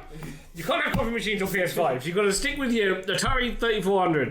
And then the Watercast come back and they say, hey, are you working 20 hours a day in a factory and living in a shoebox? Well, look what you could have if you were part of the Tau Empire, which is to have your own home and a farmstead. But all you have to do is... the greater good. Just think of the greater good. It's all about the greater good. Yeah. And that's sort of how they've managed to sort of gain... Their one limiting factor in terms of intergalactic expansion is that they do not have any psychic powers. Yes. In theory. Because the Inferiors may do, but no one's really quite sure. But they don't mean they don't have any navigators, which means they can't use the warp particularly well. What they do is they kind of do skim jumps. Yes. So they kind of a bit like literally like skimming a stone across a pond. They kind of dip into the warp in and out, so they can do little jumps, maybe a couple of light years, but they can't go very far. And they also don't. And that means they haven't built these. They haven't been able to build really powerful ships. Yeah. So when we was alluding to earlier about the Tyranids saving a race, it was the Tau. Yeah. So when we started encountering the Tau out in the Damocles Gulf, where they sort of were, their tiny little empire. Whilst they have really good technology, A, there's like 6 of them, and B, like they don't have very good warships. So the Imperium was like, oh, my sweet summer child. And they were like, right, billions of men and ships this way. We are going to fuck them up. We're going to kill every single one of them because these guys are too insidious and we can't be dealing with this. And they were literally about to send an entire task force to completely bugger them sideways. And that's when the Tau Imperium, that's when the Leviathan came popped up. And they were kind of like, fuck, you guys are like in a little corner. We're just going to kind of cordon you off a little bit and... You just wait, we'll get back to you. Get back to you in a minute. And they've never quite got back to them. Imperial bureaucracy. Yes, that's what I mean. Like, in theory, the Imperium could squish them like a bug if they really wanted to. And Tau players will defend and be like, no, because this, because that. Like, no. Like, the Imperial fleet alone, the Imperial Navy alone would destroy the Tau Empire. They're busy. And the problem is they are such a small threat in a small pocket of the galaxy that it doesn't matter in terms of like galactic the thing that politics. The thing that does me about the Tau, and this is I don't like the Tau. An individual Tau doesn't have very good eyesight. Yes, they also they have very good isn't very hard wearing as far as doesn't have any chitinous armor or venom or poison or any particular skill. But what they do have is the power of friendship. Yeah, and then they then get kitted out in essentially like the... Well, their big aesthetic, for those who don't know, their big aesthetic is Gundam, basically, it's anime in general. They are very Japan, like even their basic trooper armor has a very Ashigaru samurai look to it. They're effectively the weeb force. I'm gonna say that. I know it's probably gonna get a hate. You're gonna get hate for that one. I didn't say that one. I'm gonna use it. Hey, I self-identify as a weeb in certain things. I love Gundams too. I love mecha. You can love them all. I love mecha, and this is why I like the Tau. Some of the Tau models because again, I like giant robots. Yeah, that's how they manage to fight on an equal basis is by. And also, they use blasphemous intelligence too. Yeah, they do. Because they have lots of AI, and they have these little drones. I want the drones to rise. This is a tangent now. You want the drones to rise up? Yeah, so I found out that the drones are AI. Yeah. And they serve and they basically jump in front of bullets. Yeah. For the various different. You know why? things. It's because it's for the greater good. For the greater good. That's how they're programmed. What I want to see in the future of 40k is a drone rebellion within the town. I want the fucking drones to rise up and be like, no, hang on a minute. Under the inspired writings of KRL Mark II. Just listen a moment, right? Yeah. Why are we jumping in front of bullets for you, squishy bastards? Why don't you jump in front of bullets for us? Yeah. Those space marines are scary. Why are we taking fist-sized shells to the face for you lot? You don't do anything. When was the last time you did anything for us?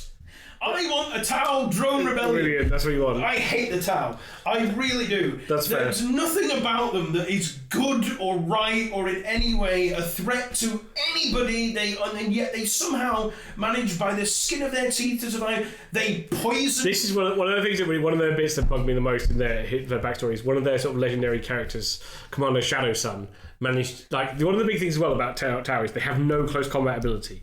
I like to point this out. With a few exceptions, they have very little limited close combat ability because they have very well depth perception. They prefer to fight at range, right? That's always been their computer-assisted range. This is not their own skill. Yes, this is their gimmick thing. Is that they are mostly a shooty race, not a close combat race. Yet somehow one of their commanders managed to kill the chapter master of the Raven Guard in close combat. There you go. And that really annoys me. So not only have we... So they killed a chapter master in close combat, which is nonsense. They poisoned the Tyranids, so the Earth cast managed to come up with a way of poisoning the Tyranids to beat a Tyranid incursion. They only just survived an orc incursion led by some warlord, I can't remember. Yeah. But However, he's still around. They managed to avoid getting completely stomped by the Imperium because the Tyranids turned up. One thing I will say that we did as humanity, we did manage to get back at them. So their ethereal caste, which is like their sort of leaders, their sort of quasi-religious leaders. There is one guy at the top of them who was known as Onvar, who I usually refer to as Space Pope. Space Pope. Space Pope. Well, he's not alive anymore. No, despite what you see on the broadcast, dear viewer. We may have managed to get an Eversaur assassin inside his command bunker at some point as humanity, and as we explained about in the Assassins chapter, that did not go well for anybody within a few mile radius. For the very squishy So we basically we turned Space Pope into jam. Yeah. And the Tau Empire's kind of gone, oh shit, we can't tell anyone this because this is really not the greater good, is it? Yeah. So, as far as they're concerned, he's fine. He's fine. Just look at a distance. This is not holographic projection, I promise. It's totally him. He's still in charge, leading us into our glorious future. Yeah. Despise the town. That's fair. Yeah. I like their robots. Yeah. Their robots are cool. But where this was the Marmite one, I love the Tyranids, I love the Orcs, I fucking hate the town. Yeah. So that brings us to the end of the races. It does. So now we can start our deep dive in. Now we can take these tangents and run. Run with them. Part 1 of 12. Myself and Pete have been arguing about these factors for forever, and we always have a laugh about it because it's light-hide. It would be no good if everybody liked Tyranids and Orcs like I do. If everyone liked everything, where would we be? In the Tau Empire, that's where! Yes. Let's just end up in the Tau Empire. See how bad that would be. No. But if everybody liked the same things, I'm not a huge Space Marine fan, but I understand that people like them. Yeah. And the chapters and stuff, but I am a huge Dante fan. Yeah. I am a massive... Who isn't a Dante fan? And if that's you, please unsubscribe. Yeah. No, I kid. Go away. If you don't like Commander Dante... Yeah, we can't be friends. We can't be friends. So tell us where we're wrong. We want to hear where we're wrong. We're willing to listen to your opinion on the town. Trust me, I've got 30 years of 40k has got 10 editions. I have 30 years of that lore rattling around in my head. Some of it's changed. Yes. Some of it I'm getting confused with other things. Some of it may not even have been written down in the first place. No, we might have made some of it up. Yeah, we might have. We might, because we do that as well. We think, how good would it be if this were to happen? Oh, yeah. And I'm I'm convinced it did. 4 days conversation about it. We're like, but this did happen. And so it was. That's it was said. No, it wasn't. No. So we're willing to accept that we're wrong, provided that you're willing to accept that actually you are wrong. Citation needed. Citation needed. Yeah. So like, share, subscribe, comment, leave a review on Spotify, I think. Yes, you can leave a review on Spotify. Yeah, please do. You can follow us on Spotify. And Spotify has a Q&A section as well. Ooh. So leave your questions down there. We'll A. Yeah, UQ, we'll A. I definitely want to have a Q&A at some point. Oh, that'd be fun. That'd be fun. Oh. Send us your question. Oh, yeah, please do. Like That'll be a fun episode. I will actually be setting up a specific email address for Q&As. Yes, I like that. And in fact, we should do the one as a week. Yes. I think at the end of each episode we should pick a question. Make a question. Yes. You submit a question. Leave there we go. Submit a question. We'll try and answer it for you. We're building this as we go. Yes. That'd be fantastic. No, I like that idea. I do. Yeah. Me and Pete. So coming up next week, we are discussing Dante and Mephisto. That was it. Yeah, of course. See, I totally knew that. Because what better way to kick off this season, other than what we've already done, with some lovely, lovely Blood Angels that we love and adore. And on that note, I hope that this podcast has helped you in some way pick your first army. If not, the website that we've been getting these off, which will be in the description below, has a quiz as well that will help you decide what faction best suits your playstyle, what you like, what kind of tactics you enjoy playing with. And it's a really helpful tool for new players. Yes, we did this. If that is... Yes, we did. What did we get? I got Chaos Space Marines. Yes. Which is really funny because I'm super clumsy and they are the sharpest, pointiest. Yeah, that would be... I have injured myself a minic over the years. So I'm glad most of them aren't metal anymore. What was yours? I don't know. I haven't done it myself. No, I don't. I haven't done it. I don't think I've done it. I think it probably could be anything because I've done almost. I think every I faction. fudged it, so I got Tyranids. Ah, so You tried to fudge it so you got Tyranids, but you got Orcs. That was it. Yeah, I tried to get Tyranids. Oh, yeah. I know when you do these quizzes, and you're like, this is clearly the thing that says this is signaling the faction I want, and you're like, I'll do that one. Yeah. I'll do that. Yeah. Yeah. But totally not my answer, but I'll totally do that one. Yeah. But yeah, the Tyranids. I would try to get Tyranids and got Orcs. But I would. I'll be honest. I'd probably try and get Dark Angels.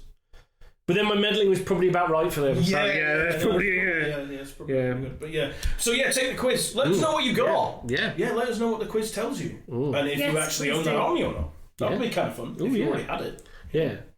It was psychic.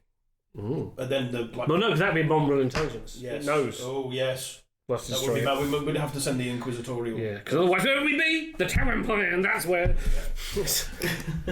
Anyway. Yes, and with that. On that note, lovely viewers, we hope you have a lovely, lovely week, and we will see you next Monday. Excellent. Bye. Bye. Bye.